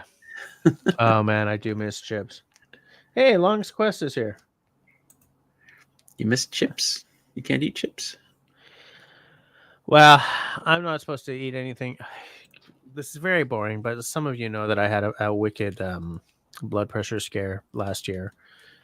And I'm still sort of fighting with it. So my doctor says I shouldn't touch anything that's over about 2 or 4% of my daily sodium intake. My my dietitian says, look, minimize your sodium intake, but enjoy life. Like, eat 4 chips instead of a bowl of chips every now and again, kind of thing. I was gonna say, yeah. You know, but I do miss just being able to crack open a bag of chips and not worry about how many I'm eating. Because that's the problem, right? I have 4 chips. I'm like, just tonight I'll do 8. Just tonight, my ass. Next thing you know, you're downing like the Costco sized bags in a sitting. The bag up and down. Yeah, exactly. When I turn the light up, I get bad glare on my glasses. I can't win. No, she's saying you're not too dark. She's just trying to help. Well, and then, yep. Yeah. I can't win. I honestly don't know what to do about that because, I mean, I could try and keep my face down a little bit there. Now you're gonna like what I'm doing? Oh, you know what we should do? We should go like Dr. McGonagall or Professor McGonagall. There are several things I'd like to say. But I still have to read. Yeah, well, you're taller than I am, so like see, if I was taller, I would have glare anyway. Whereas as it is, Well, maybe my camera's too high. Maybe you're just too tall, Russell. Just too fantastic. Just too fabulous. There, I got it. There we go. Put my camera on a thing of Lysol, but I got a smaller one. Really? No, that's the glare's still there. That's what you keep your camera on? Yep. Yeah. Can of Amazing. can of Lysol sitting here. I bought a it's not a tripod, it's a monopod that bolts to your desk. Because you know, I was feeling flush with money because I got a bonus, so I spent like $100.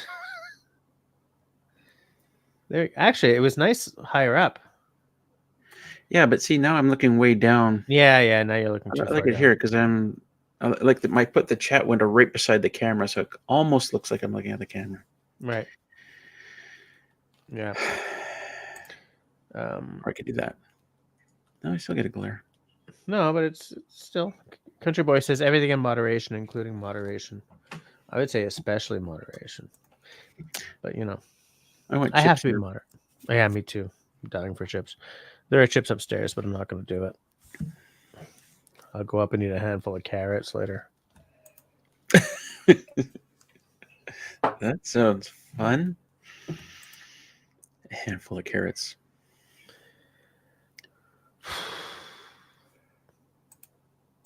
Yeah, that's it's no fun. And yeah, Rebel with an O says anti-glare lenses. I did used to have actually anti-glare lenses because they are very, very useful in a context such as this. These are supposed to be anti-glare. Really? Yeah. You got the coatings and everything? Well, the city girl went and bought she wanted better looking glasses for me to wear during live streams, and she specifically went looking for anti-glare. Okay. So she got you some glasses for the live streams? Yeah. She didn't like the ones I was wearing. They work really well, but she doesn't like these. Oh, I remember those. Yeah. I see what she's saying. Yeah. The other ones are more sort of video friendly. All right. Good night, Rebel. No. Sorry, not Rebel. LT. Good night, LT. Everyone say bye to LT. Good night, LT. There we go. I just need to wear the way up on my head like that. What a great idea. What a terrific idea. That's just true. We look fabulous like this.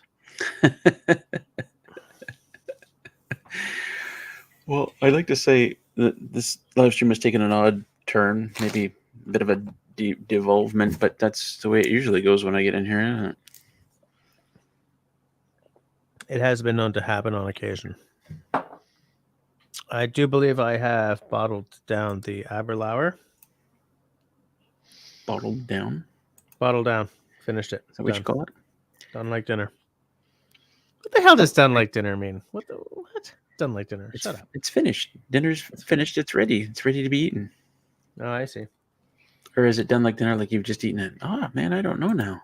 You see? See? See? Makes no sense. And my tea's finished. All I've got left is the water.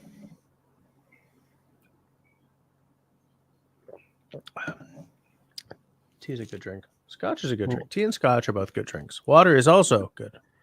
So you're not going to open another bottle of scotch? Nope. No, I had 3 drams already.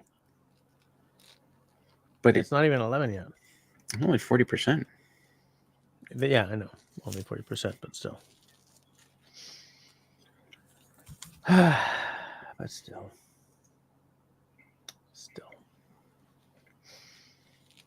I kind of feel that with we went from Leave No Trace Fire to just talking about the Dakota Fire Pit or the Swedish Candle. Ha ha ha, David. No drama tonight. I'll have some lemon and brown sugar after the live stream. I'll squeeze a lemon into a tablespoon of brown sugar. Peer pressure, that's right. Yeah. Beer pressure. Good night, Alain. All right. See you later, Al. I'll speak to you at some point soonish. We still have to do a knife afternoon. We still have to get past the damn plague so we can actually see each other. A knife afternoon? He was going to lend me a couple of knives to do videos on. But then suddenly the world shut down on us. So I have a YouTube window open over there. And for some reason in the suggested videos, live streaming church.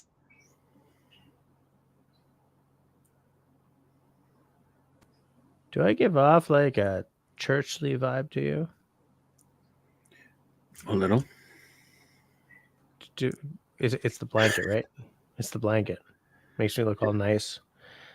I'm just going to hide that suggestion. Not that the rest. That's a good question. That will be up. We have one. That is the worst spelling of telephones. The next episode will be up this week. In fact, it's almost up as we speak. Did I ask you if you wanted to use the same thumbnail that I used on the last one? I was just going to ape it almost completely. I was going to do essentially the same thing as you. Okay. Ian says the blanket makes me look like a monk. Donnez requiem. Je vous bénis.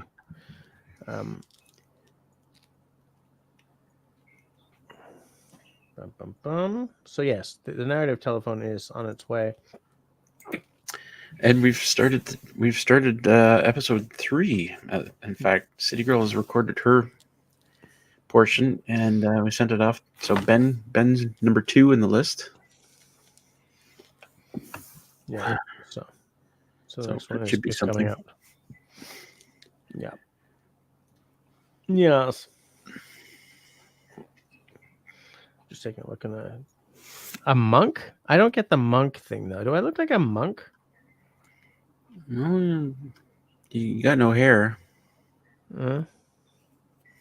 Okay, fair enough.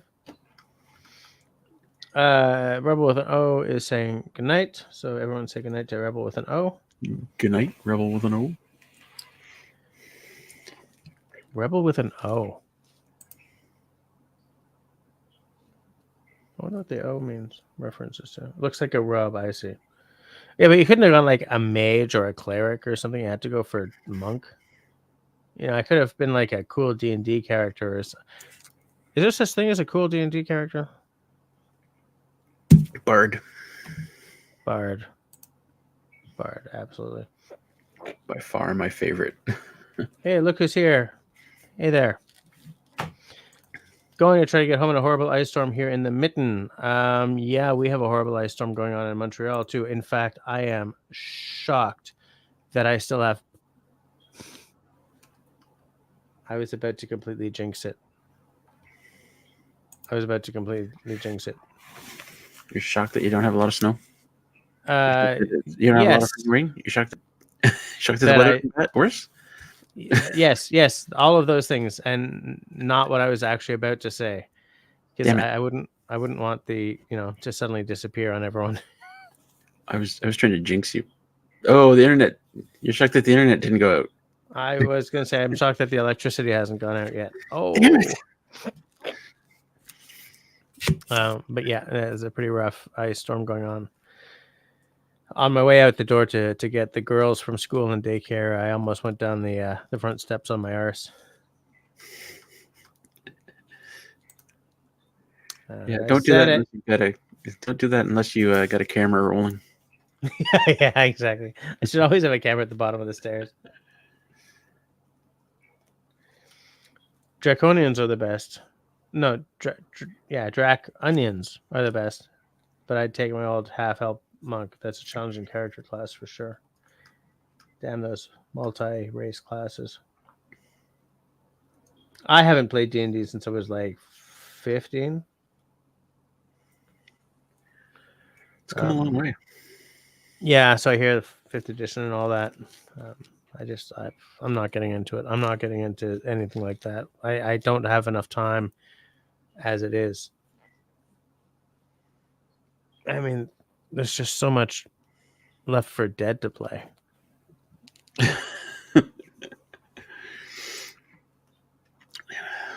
or Minecraft. Nor Minecraft. But I have actually never played Minecraft. SV Grace is telling you to watching out for you here. Wow, we're at like 11:15 already. Well, you started late. I did start a good 10 minutes late. Yeah. Yep. Gosh, it's hard to wear my glasses like that for any length of time. My nose, it hurts my sinuses somehow. Does it? Yeah, that's weird. Like right in here. It's like a pressure point or some damn thing. Yeah, must be. I admit I need new glasses, so when I'm working at a computer or something, I usually just pop them off at this point. This is not the most interesting segment of this live stream. I'm sorry, Jess. Well, I'm not helping things either. I'm sorry to the 20 people who are hanging out with us that this is descending into, slower speech and glasses talk, because we're a couple of older gentlemen here. I just would like to say, look, a knife. It's a bushcraft tool.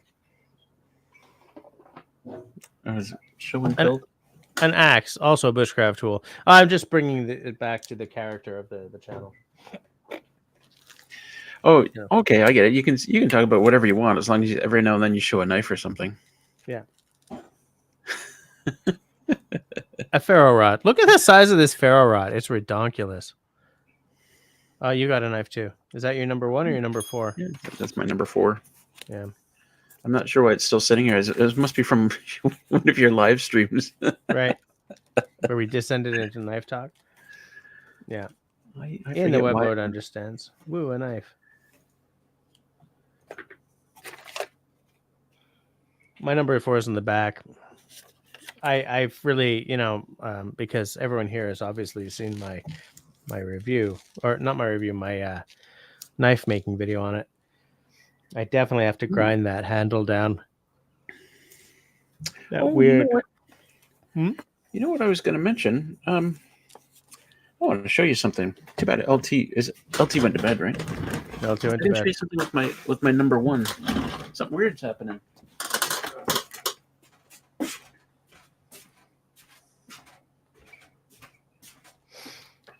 While he goes to find the number 1, I will tell a small story. Oh, actually, I will not. Agnes says I have the superior lighting. Well, I actually have some lighting. I'm putting some effort in, whereas Russell is just sort of going off the lighting from his screen. I have other lights here. Okay. So David says I should order a new knife. It's been a while. Russell and I should both drink like half a bottle of whiskey and then, get drunk and drunkenly order new knives. when you get your ass out here, eventually we'll do that. We'll live stream and we'll buy something. We'll buy like knives or canoes or something. So it's like the wood is shrinking away from the tang here. If I rub my thumb over it, I can feel the edges of the tang. Well, what's happening there is Like all the way along, too. the wood shrinks in drier conditions and swells again in wetter conditions. You have this problem with bass fretboards all the time. And so what's probably happening is that it's drying out a little bit and shrinking. Hey, Bettina's here. Fashionably late. Yeah, 10 minutes to the end. You said 5. She'd show up 5 minutes before then, right? Yeah, you so I was wrong. Totally wrong. I was off by 50%. 50%. Country Boy says, I'm as old as you guys. I get how all conversations end up. We end up talking about what hurts. Let's get Russell to buy a ring light. I've looked at ring lights. I've looked at various different lights, and I always come back to, they're all really power hungry. Yeah, that's definitely something I don't have to worry about here. So I mean, I ended up buying one of those LED panel things. It's about this big. Yeah. And it runs on battery, and which is nice because you can take it wherever you need it. Yeah. So Scott's asking, what's the one thing you really want to try or do for the first time this camping season, besides roasting fluffy pecking birds over Dakota fire holes? I was going to say the Dakota fire hole, but thank you for bringing back the fluffy pecking bird. Not one of my most shining moments. I love it. Grace's like, and there's Bettina. Yeah. Yes, absolutely. That's what I was gonna get around to, but I got distracted because I always get distracted these days. Yeah, throw some BLO in that, or whatever oil you tend to use. Hmm.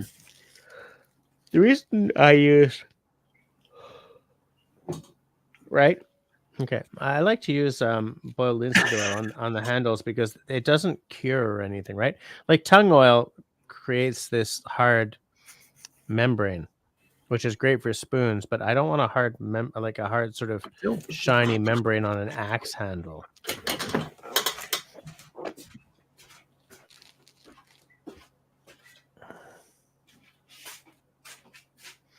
Ian the Weblord comes back at Scott Greenwith and not roasting pecking birds, roasting squirrels. In one of these books over here, I have a recipe that calls for 13 squirrels, but I can never find any squirrels to use for the recipe. It's like I don't have that book anymore. Actually, never mind. Forget about it.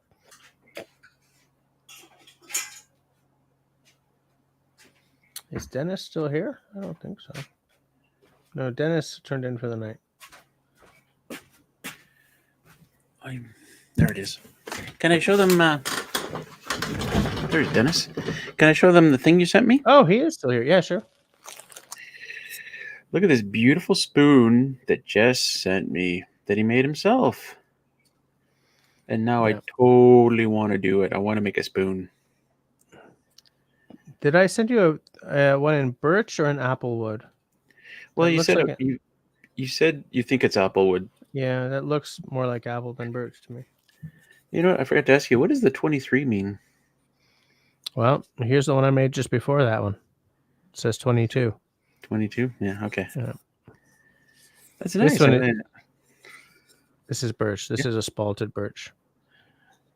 It's weird that I have to hold everything up next to my head because of the way this camera focuses rather than the old webcam.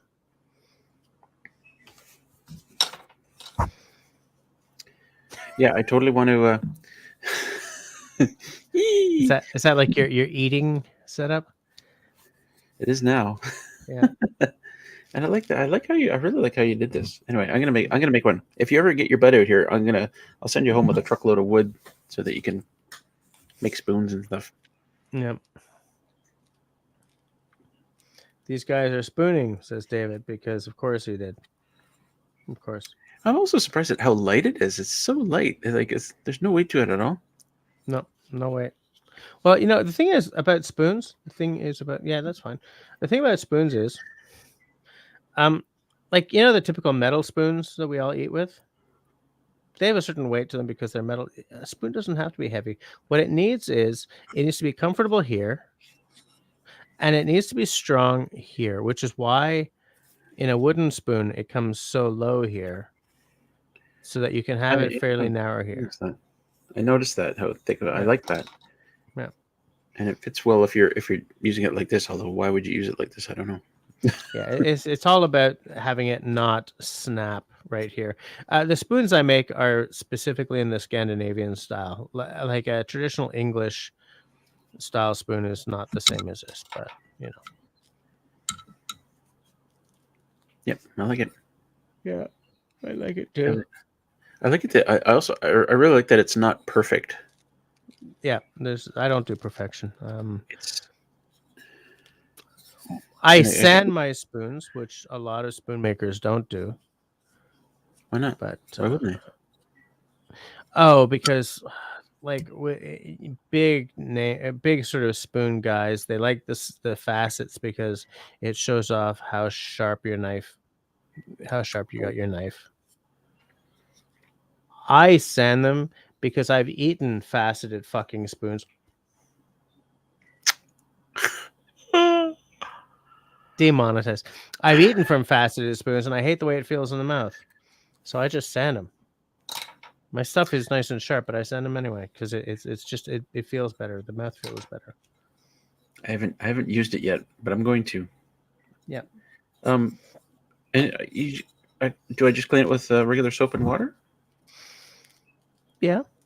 Yeah. I would dry it immediately though. Don't let it soak. Yeah. Definitely don't let it soak. Okay. And then after a few years, if it starts to get a little ragged, just throw another coat or two of tongue oil on it. Okay. Yes, I know, Bettina. That one wasn't your fault. Grace, it does take a couple of hours to make a spoon for me. I'm not one of these guys who can whap them off in like 40 minutes, but if you get into the zen of it, right, you just sort of give yourself over to the zen, the process. It's not, you don't notice the time go.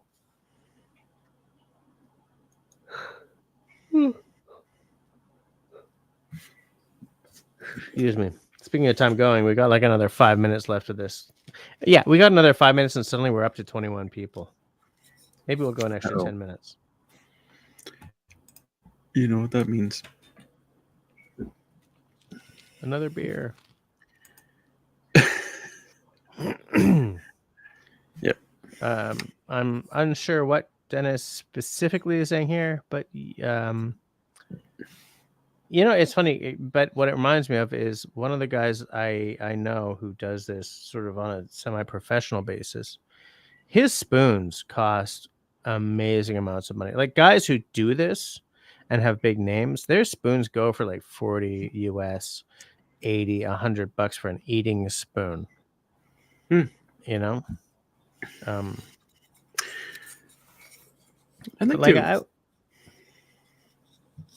continue your thought.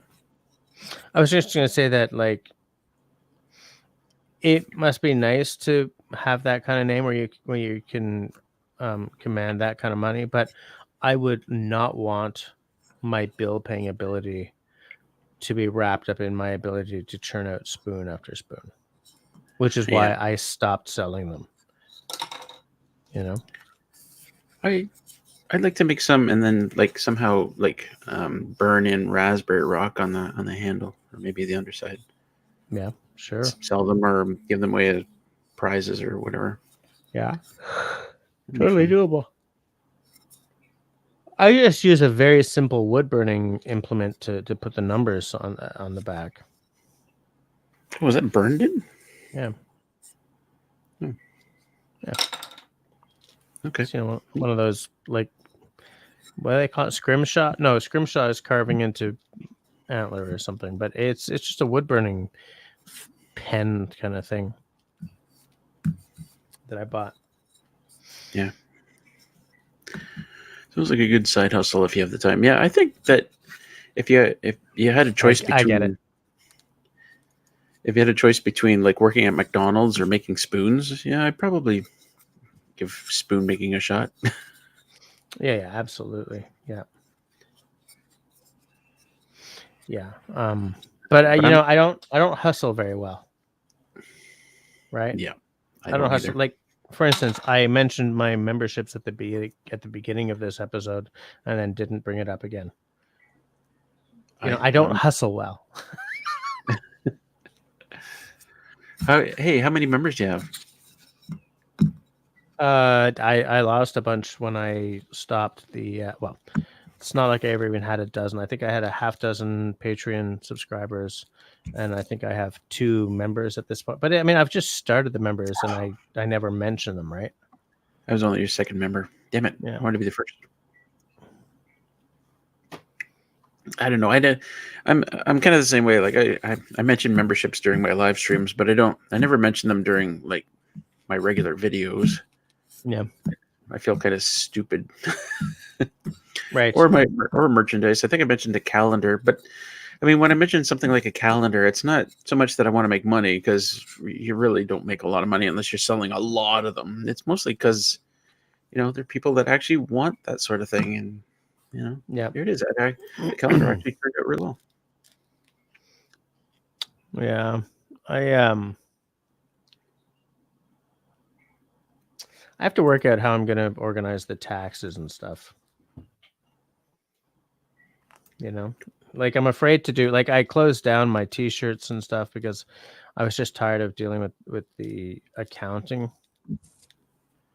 the declaring and stuff. I may just get a bookkeeper or something to handle that so that I can enjoy doing stuff like that again.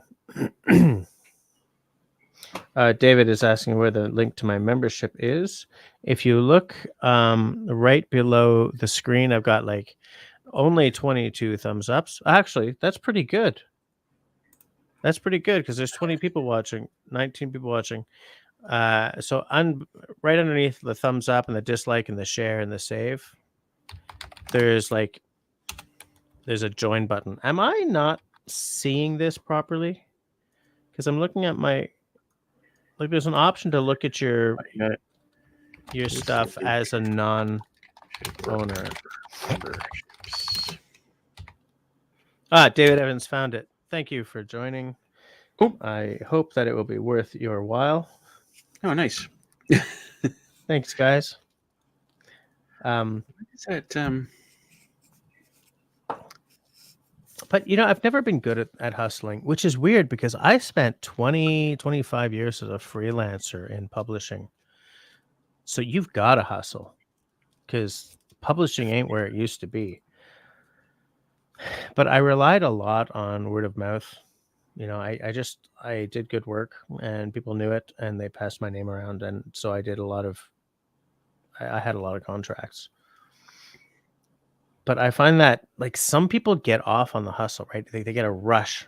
It's like in sales, like in sales, there are people who are just doing it. And then there are people who live for the sale, live for the handshake. And some people just live for that hustle. They're good at it. I think, I think maybe Dennis does, right? Because his hustle is so good. He's got such a good episode is Dennis still here? Yep. Yes, Dennis is still here. Oh, he just became a member. Dennis, come on, man, that's cool. But like some people are just really good at it. But because I'm an introvert, right? Like in person, I am really freaking shy. Me too. You too? And I wonder how many of us who do this YouTube thing are kind of awkward in person. I think Scrambled O once said that he was real awkward in person. And I said this in my it's weird. I said this in my show why I didn't do a show us your steak video, and then I edited it out. That there are things I can say to this dead lens that I cannot say to someone sitting in front of me. And I wonder what's going on there. So like my hustle is really low grade. And that's why even though I have like interviews and panel discussions sort of planned, like I should have had one. I should have started the year off real strong, really strong, and I just didn't. Anyways. I'm the same way. Especially like things like because I used to do sales for solar, right? I was the main sales guy, and I sold a lot of solar power systems, and I was good at it, but I'm not a good salesman. Like when it comes to things like, oh, you gotta, you've gone and you've given the potential customer a quote, and you should call them back in a few days and follow up. Oh, I hated doing that. It's like if I got to call somebody on the phone, I just feel like I'm interrupting whatever they're doing. I'm wasting their time. I hated doing it. Oh, yeah, I don't like calling people either. There's so much stuff that if I had just done it, it wouldn't be sitting there at the back of my head and scratching at me. But I have a real hard time phone calling. Yeah. I think if I hold on a second. Scott says, thanks for mentioning membership. Your chatter keeps me sane when I'm not able to get out as much as I want. Value for value. Fair enough. Dennis, I also have difficulty building my channel memberships. That is amazing to me because the numbers at your live streams are so good, and you're doing such a good job. It's surprising to me that you're not, pulling in members left, right, and center. And some of the time it's just like finding a way to say it without. It's the same. What I was just talking about, sales and follow-up phone calls. Actually, telling people, hey, I've got this membership thing. You should join. It costs you this much a month. I hate saying it. I absolutely hate saying it. So what I do now is you may have noticed on the screen, I have new members. Yeah. I start off every live stream saying, oh, we've got none, sad face. And it's always on the screen. And like, that's about as much as I can do. Yeah. Because I hate talking about it. I think, here's Ian being 21st century. Why call if you can email or text and think about what you want to say before sending? Because in sales, it's all about hearing the person's voice, right? I'll spend like 2 hours looking for an email address so I don't have to call somebody. Yeah. to avoid a 5-minute phone call. Yeah, absolutely. I'm the same. Which is nuts. But it's just how I am for some stupid reason. No, I don't have voicemail on my phone either. Like my outgoing message says, I don't have voicemail. Hang up and email me or text me. You know what's funny about? You just reminded me of something. I was going to say, but you know what's funny about that? But it's not about that. It's a tertiary sort of. It comes at an odd angle to what you were just saying. Is it tangent? Yeah. Yeah. Well, it's a little more related than a pure tangent, but Okay. like if I want to talk to Kevin, that's I just name dropped. I'm sorry, but there are two guys who I do speak to on occasion, aside from you, Russell. There's Kevin Callan, who's been on my channel before, and there's Pine Martin. And it's what's weird, and this is why I'm weirded out by this thing I have about the phone. I will FaceTime them before I'll call them. I will FaceTime someone before I'll call them. What is up with that? FaceTime is, where, video call, I guess.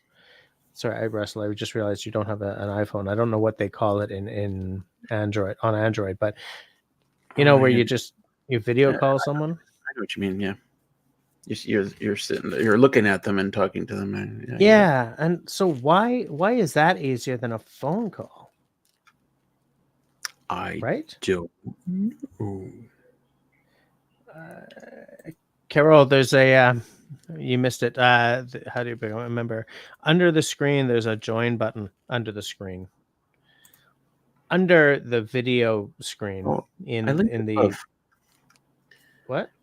I linked it above. Yo, you If linked you it look above? just up a bit there in the Okay. chat, and for Okay. some reason, it says that I'm when I type in the StreamYard chat, That is weird. I come up as Raindance Bushcraft.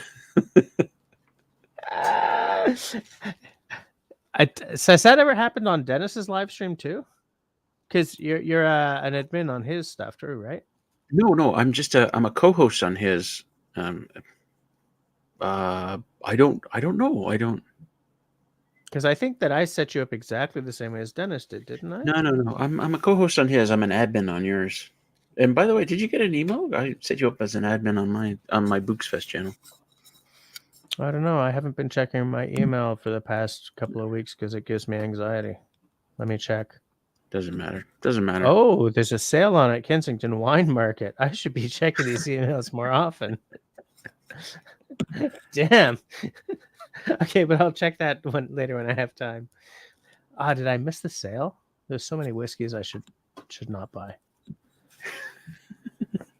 You should be writing those off. Well, that channel doesn't make any money. Like I get, like, you can lose money for a year or two, but I don't want to push it because I've already been audited once. Yeah, you know what? I emailed my accountant last night. quick. Hey Mark, quick question. Since I've been drinking, quick question: can I deduct beer I've used for beer reviews during my videos? And his response was, I would say you can deduct the ones you use in the videos. Right. Yeah, I just want to say, yeah, if you're doing reviews and stuff, you can write it off. Camping Canuck, by the way, welcome to the live stream. Enjoy the chat. I also rather FaceTime the regular call too. So what is up with that? Why? What is it about the face chat?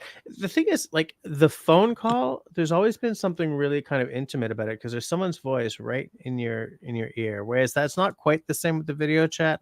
And I'm pulling together what might be a reason here rather than laying knowledge on you guys. I mean, like, the phone call has always been kind of intimate that way. So is that not true because you've got the phone over there and you're just looking at someone? Sorry, I was totally off screen there. Like, I don't know. It's so weird. So weird. But I'm glad to hear that the Camping Canuck said that they have the same issue. Phone calls are so fast, unpredictable, it can feel very vulnerable. So, I mean, obviously that intimacy is playing into what Agnes is saying as well, right? But you know what? There's another reason I love text messages is because it makes people be more concise. no wasted, hey, how you doing? And all that kind of crap, which you don't really want to know how they're doing. It's just a quick text message. I used to, back when I was still owning my inner asshole instead of trying to grow past him. When someone said, hey, how are you doing? I would always sort of say, do you want the polite answer or are you actually asking? Which, by the way, is an excellent way to start a conversation off on the wrong foot. I would do that too, though. Do you really want to know? Or are you just being polite? Because if you're just being polite, I'm fine. If you really want to know, strap in. Hold on.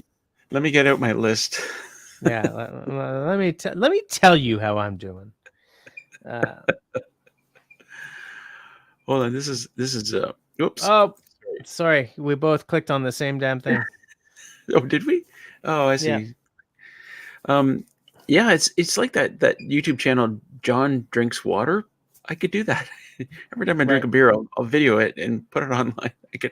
I'll write off every single beer that I buy. Yeah. Absolutely. Country Boy, I will definitely check the Discord after we're done here. We're currently at... Oh, yeah. Whoa. Why is my mom still up? Oops. I clicked on the wrong one. Hi, Mom. I like FaceTime because I can see the other person's reaction, less ambivalent than a phone call. Okay, but like, I'm someone who hates calling someone, but I'm okay with FaceTiming them. And so I'm wondering what the fundamental difference is there. Like, I feel that maybe there's I don't get it. Oh, thanks, Yay. Carol. Yeah, I don't know what's going on there. I don't know it. And like, would I be more at ease with FaceTiming if I was calling about a warranty claim than if than an actual phone call? I don't know. I don't get it. Oh my God, I mean, this I'm is pulling. Anyways, I mean, I'm way too deep diving on this. I don't understand. yeah, you probably are. I was gonna say this is a huge end run of the system. You don't really need to do have a monetized YouTube channel. If you film every time you drink a beer and you throw it online, you can write it all off. Yeah, that's true. You can Do lose like money. YouTube Shorts, right? Hey guys, having a beer, crack, Luke. There's a little more money off my taxes. Hold on a second. Agnes says some people want to know. I know a guy that died of old age. She always answered the question, "How are you?" With if I was any better, if I was any better, I'd think something was wrong. That's a good way to end that. David, we'll be putting out weekly videos for members only. What I'm doing is what the hell am I doing? I forget. I think members get to see the videos 24 hours earlier than everyone else, not including the next video because that's a narrative telephone video. So that Your perks. Hold on. Let me read it. Well, at least I joined the Scout. I didn't join the other one. But your perks are shout out, member shout out when you join, as well as occasional shout out during lives in our videos, and priority reply to comments. Priority reply to comments in live streams, and if I make Q&A videos. That's your perks. Did I shout everyone out tonight? Carol, I said hi. I just want to make sure. Dennis, I said hi. Ian, I didn't say hi. Sorry. Hi, Ian. Welcome to the memberships. Scott Green, welcome to the Scouts. David Evans, welcome to the Scouts. Everyone is a Scout tonight. That's cool. That's all right by me. Good old Scouts. Thanks, peeps. Wait, was there something in the other membership that was extra? Yeah, but it's not something that's anyone else's because I don't. All right. Good night, Dennis. See you later. Oh no, he's. I hope. Oh, that's it for perks. I just saw the I'm out. Okay. I was going, oh, okay, I hope you're going to feel better. I still hope that you feel better soon, though. Well, talking about membership levels, I mean, I'm kind of laughing at you, but I've got a Junebug club, which includes some perks, but my Willow club, I say right in the break, there's nothing extra in this. It's just more money. Yeah. I was going to do that just to be Bradley, but no. Well, I thought, okay, well, you don't have to join the Willow Club. But a bunch of people have already, like David here. But how did you decide which was Willow and which was Junebug? I mean, do you like one of your dogs more than the others?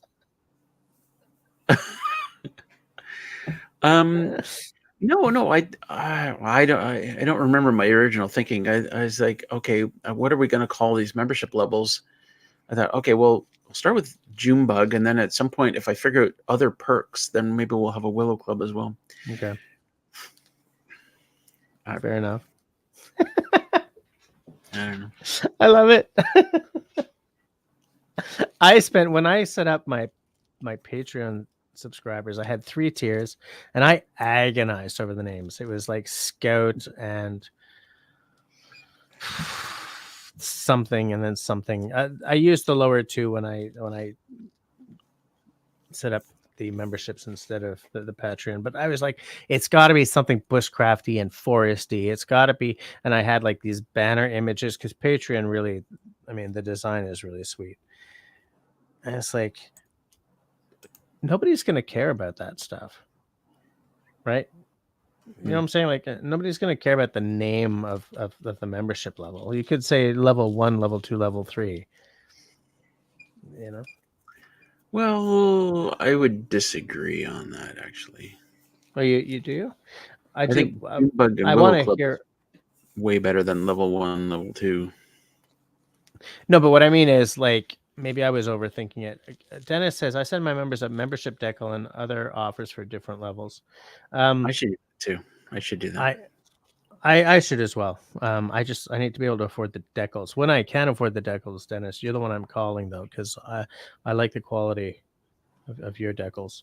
I like the vinyl decal idea. Dennis, you do. Well, I call them decals. Dennis, you do those? I should get a bunch of them and send them out to members. Well, buy them from him because he's got a printing service. Agnes is asking, is Willow more expensive? Yeah, one's like $5. Jibug is like $5, and Willow's like $10, I think, something like that, or maybe it's $11. Okay. David says you should have a beer club. And we'll have one night a week where we live stream and drink beer just for the beer club. Don't tempt me, man. David, you're creating a monster. Yeah. I guess that's just Tuesday nights with Jess, actually. Yeah. And as well as Friday nights.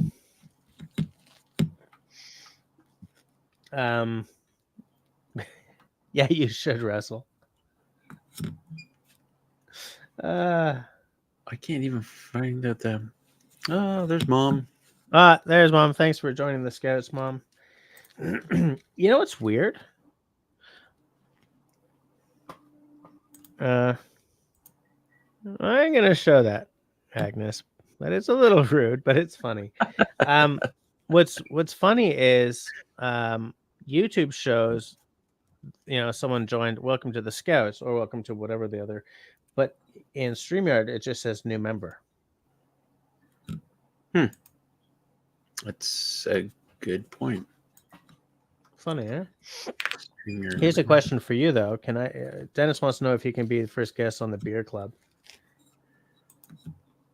If you were to put in the effort, that would be such a cool idea, the beer club. The problem with anything alcohol related is the selection doesn't translate across the borders, right? If you're buying anything good.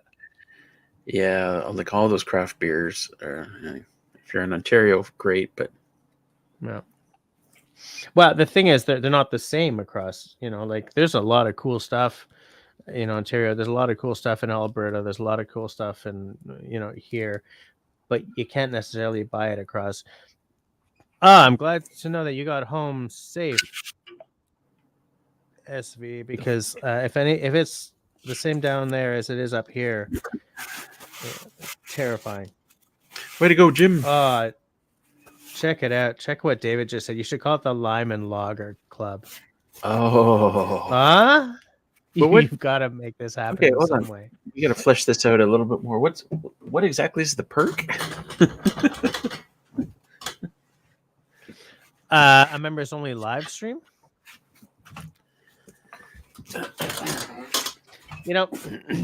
In Whiskey Tube, there's a channel called Trenian C, and they have membership levels or Patreon. They've got something, and they actually send out like sample sizes every month. Their membership prices are way higher, but so I'm guessing that their memberships are only available in Canada or something, because you sure as hell can't ship alcohol across most international borders.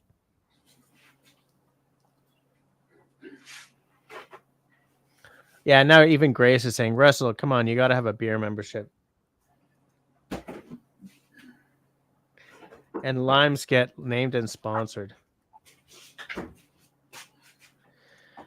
Bettina is saying that Eric picked up a Waterloo sample pack last week. There was a hazelnut chocolate flavor. It was hideous and went straight down the drain. But didn't you get a Waterloo sample pack too, Russell, at one point that had the porter in it? Or is it a stout or a porter? I think it's a stout.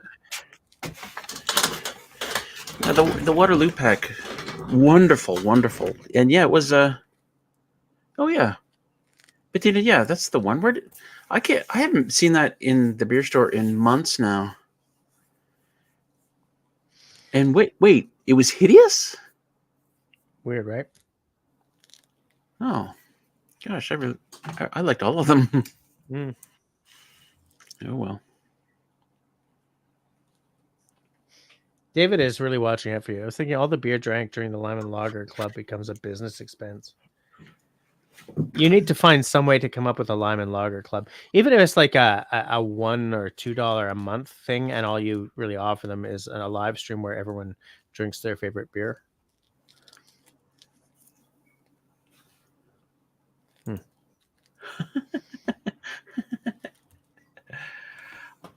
I love that pack. Jesus, Bettina. All right, good night, Dennis. See you later. Oh, he's really out this time. Yeah, this time he's actually out. Yeah. Spoon. That's the tick's. I know. What are the tick's? The tick. Blow up the earth, but that's where I keep all my stuff.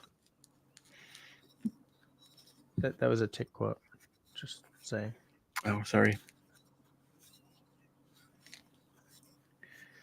Taking a look.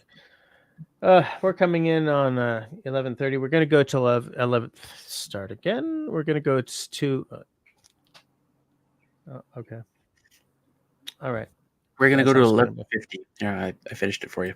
No, we're going to go to 11:30, and then we're going to shut her down so that I can actually be at work tomorrow. Well, not at work, but working, but dropping the kids at daycare. Anyways, whatever. I got to be up at 6:30. Got it.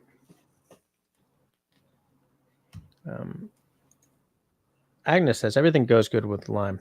You should partner with a lime company. I'd rather partner with a beer company. Yeah, I was gonna say I would partner with a whiskey company like you. Fast. I wouldn't actually partner with a whiskey company. No. Yeah, that would be a terrible idea. That's an excellent point. You need to kick your Dribs and Drams channel into high gear so that you can actually approach these companies and say, "Hey, do you want to send me a sample bottle?" Yeah. Yeah. Well, the thing with whiskey too, because I'm way better at pumping out one video a week for that channel because it's so much easier to do the videos because I don't feel bad about making videos in my backyard for that channel the way I do for Raindance, you know. It's frankly depressing trying to keep this channel going in some ways. That's, you know, sometimes. Whereas that one, I just like I shoot a whiskey video and put it up. But Whiskey Tube is niche, man. Bushcraft is niche, but Whiskey Tube is niche. Like big whiskey tubers are not at 1 million subscribers, right? There's no Joe Robinette in Whiskey Tube. Still, I think you need to start doing videos like, I'm gonna try this whiskey. I'm gonna try a dram, just neat. I'm gonna try a dram with a drop of water and a dram with an ice cube. With an ice cube, yeah. I think because that seems like a really polar thing. Like people are like, "Oh no, you can't do that," or "Oh, I can only drink it that way." But that kind of opens the door to, because the way you're doing it right now is like you can really only drink that one whiskey once in a video, and then you can't use it again. Right? You know, find new ways to. Yeah. Good night, brother. Love. Absolutely. Oh wow, Country Boy gets up at 4:30. Yikes. I would. Here's the thing: I don't like getting up before the sun. Like I don't like getting up when it's still pitch black. If it's just like if the sun is obviously flirting with the idea of coming over the rooftops, I'm fine. You know, yay, it's morning. But if it's still like pitch black out, I don't want to get up. Yeah. But Agnes, what are you talking about? This format of Jess and I on screen? I think maybe Agnes is saying she likes the live stream format. Or you like the live stream? David says to try a dram with colored water. All beverages are colored water, except water. Okay. Tea is a very good drink, though. Yeah, you're not having Oh, and that's the whiskey with a drop of ginger ale or something. Is that a thing that they do? Yeah, Scotch and soda. Hmm. 7 and 7. What's the first 7?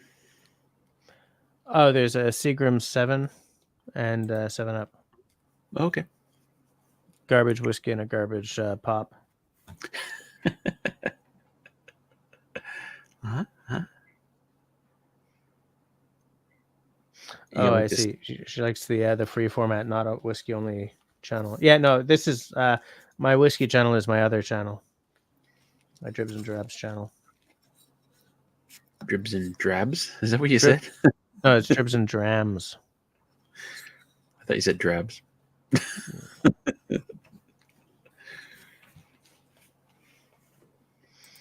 Why you gotta be like that, Russell? I gotta be like that.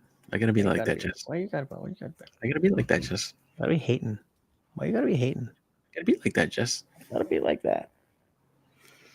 Yeah. Excuse me. Oh, excuse me, folks. Topic? What topic? I know we totally went off it. The thing is, my original topic for tonight wasn't going to last the full 2 hours anyway. And in fact, we didn't even dive deep into it, right? It was supposed to be leave no trace, cooking and fire lay. And we essentially talked about the Dakota Fire Hole and the Swedish Candle. So, success. Success. So, probably. Well, this live stream went the way most of your live stream would go. Yeah. I love this comment right here. 7 and 7 is piss in a highball glass.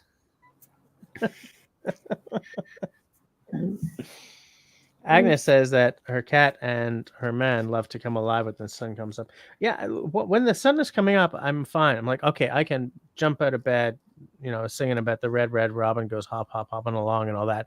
But before the sun is up, when it's still pitch dark out, I arise from sleep like I'm arising from open heart surgery. I don't want to do it. I just want to crawl back into bed. I don't, the worst thing and the best thing is, like, if I suddenly shake awake,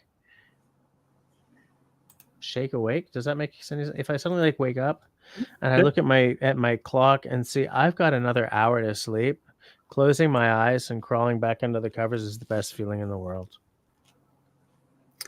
If you can get back to sleep. I'm pretty good at, good night, David. Thanks for hanging out. Do we have lemons? Yeah. At the, what? You started to say I'm pretty good at, I guess, going back to sleep. Yeah, I'm pretty good at going back to sleep, though. Agnes, I can buy lemons at the grocery store, but I certainly don't have a lemon tree or anything like that. Yeah, that's it. Like, if I wake and there's an hour or two left for bed, I'm snug. Oh, it makes me a happy guy. Ian, you use the sleep technique, Ian. What is the sleep technique? Like, a lot of people who are books festing have mentioned your sleep technique. Did you do a video on a sleep technique? I did, on the Books Fest channel. Okay, I'll take a look. It's not. Is it the U.S. Army one where you lie there and you imagine yourself in a canoe or something? Nope, it's my own creation. Sometimes if I'm having a really hard time, I'll put on like an ASMR video. Excuse me. Oh, we're at 11:21 and people are dropping off anyway, so I guess we'll call it a night there until next week.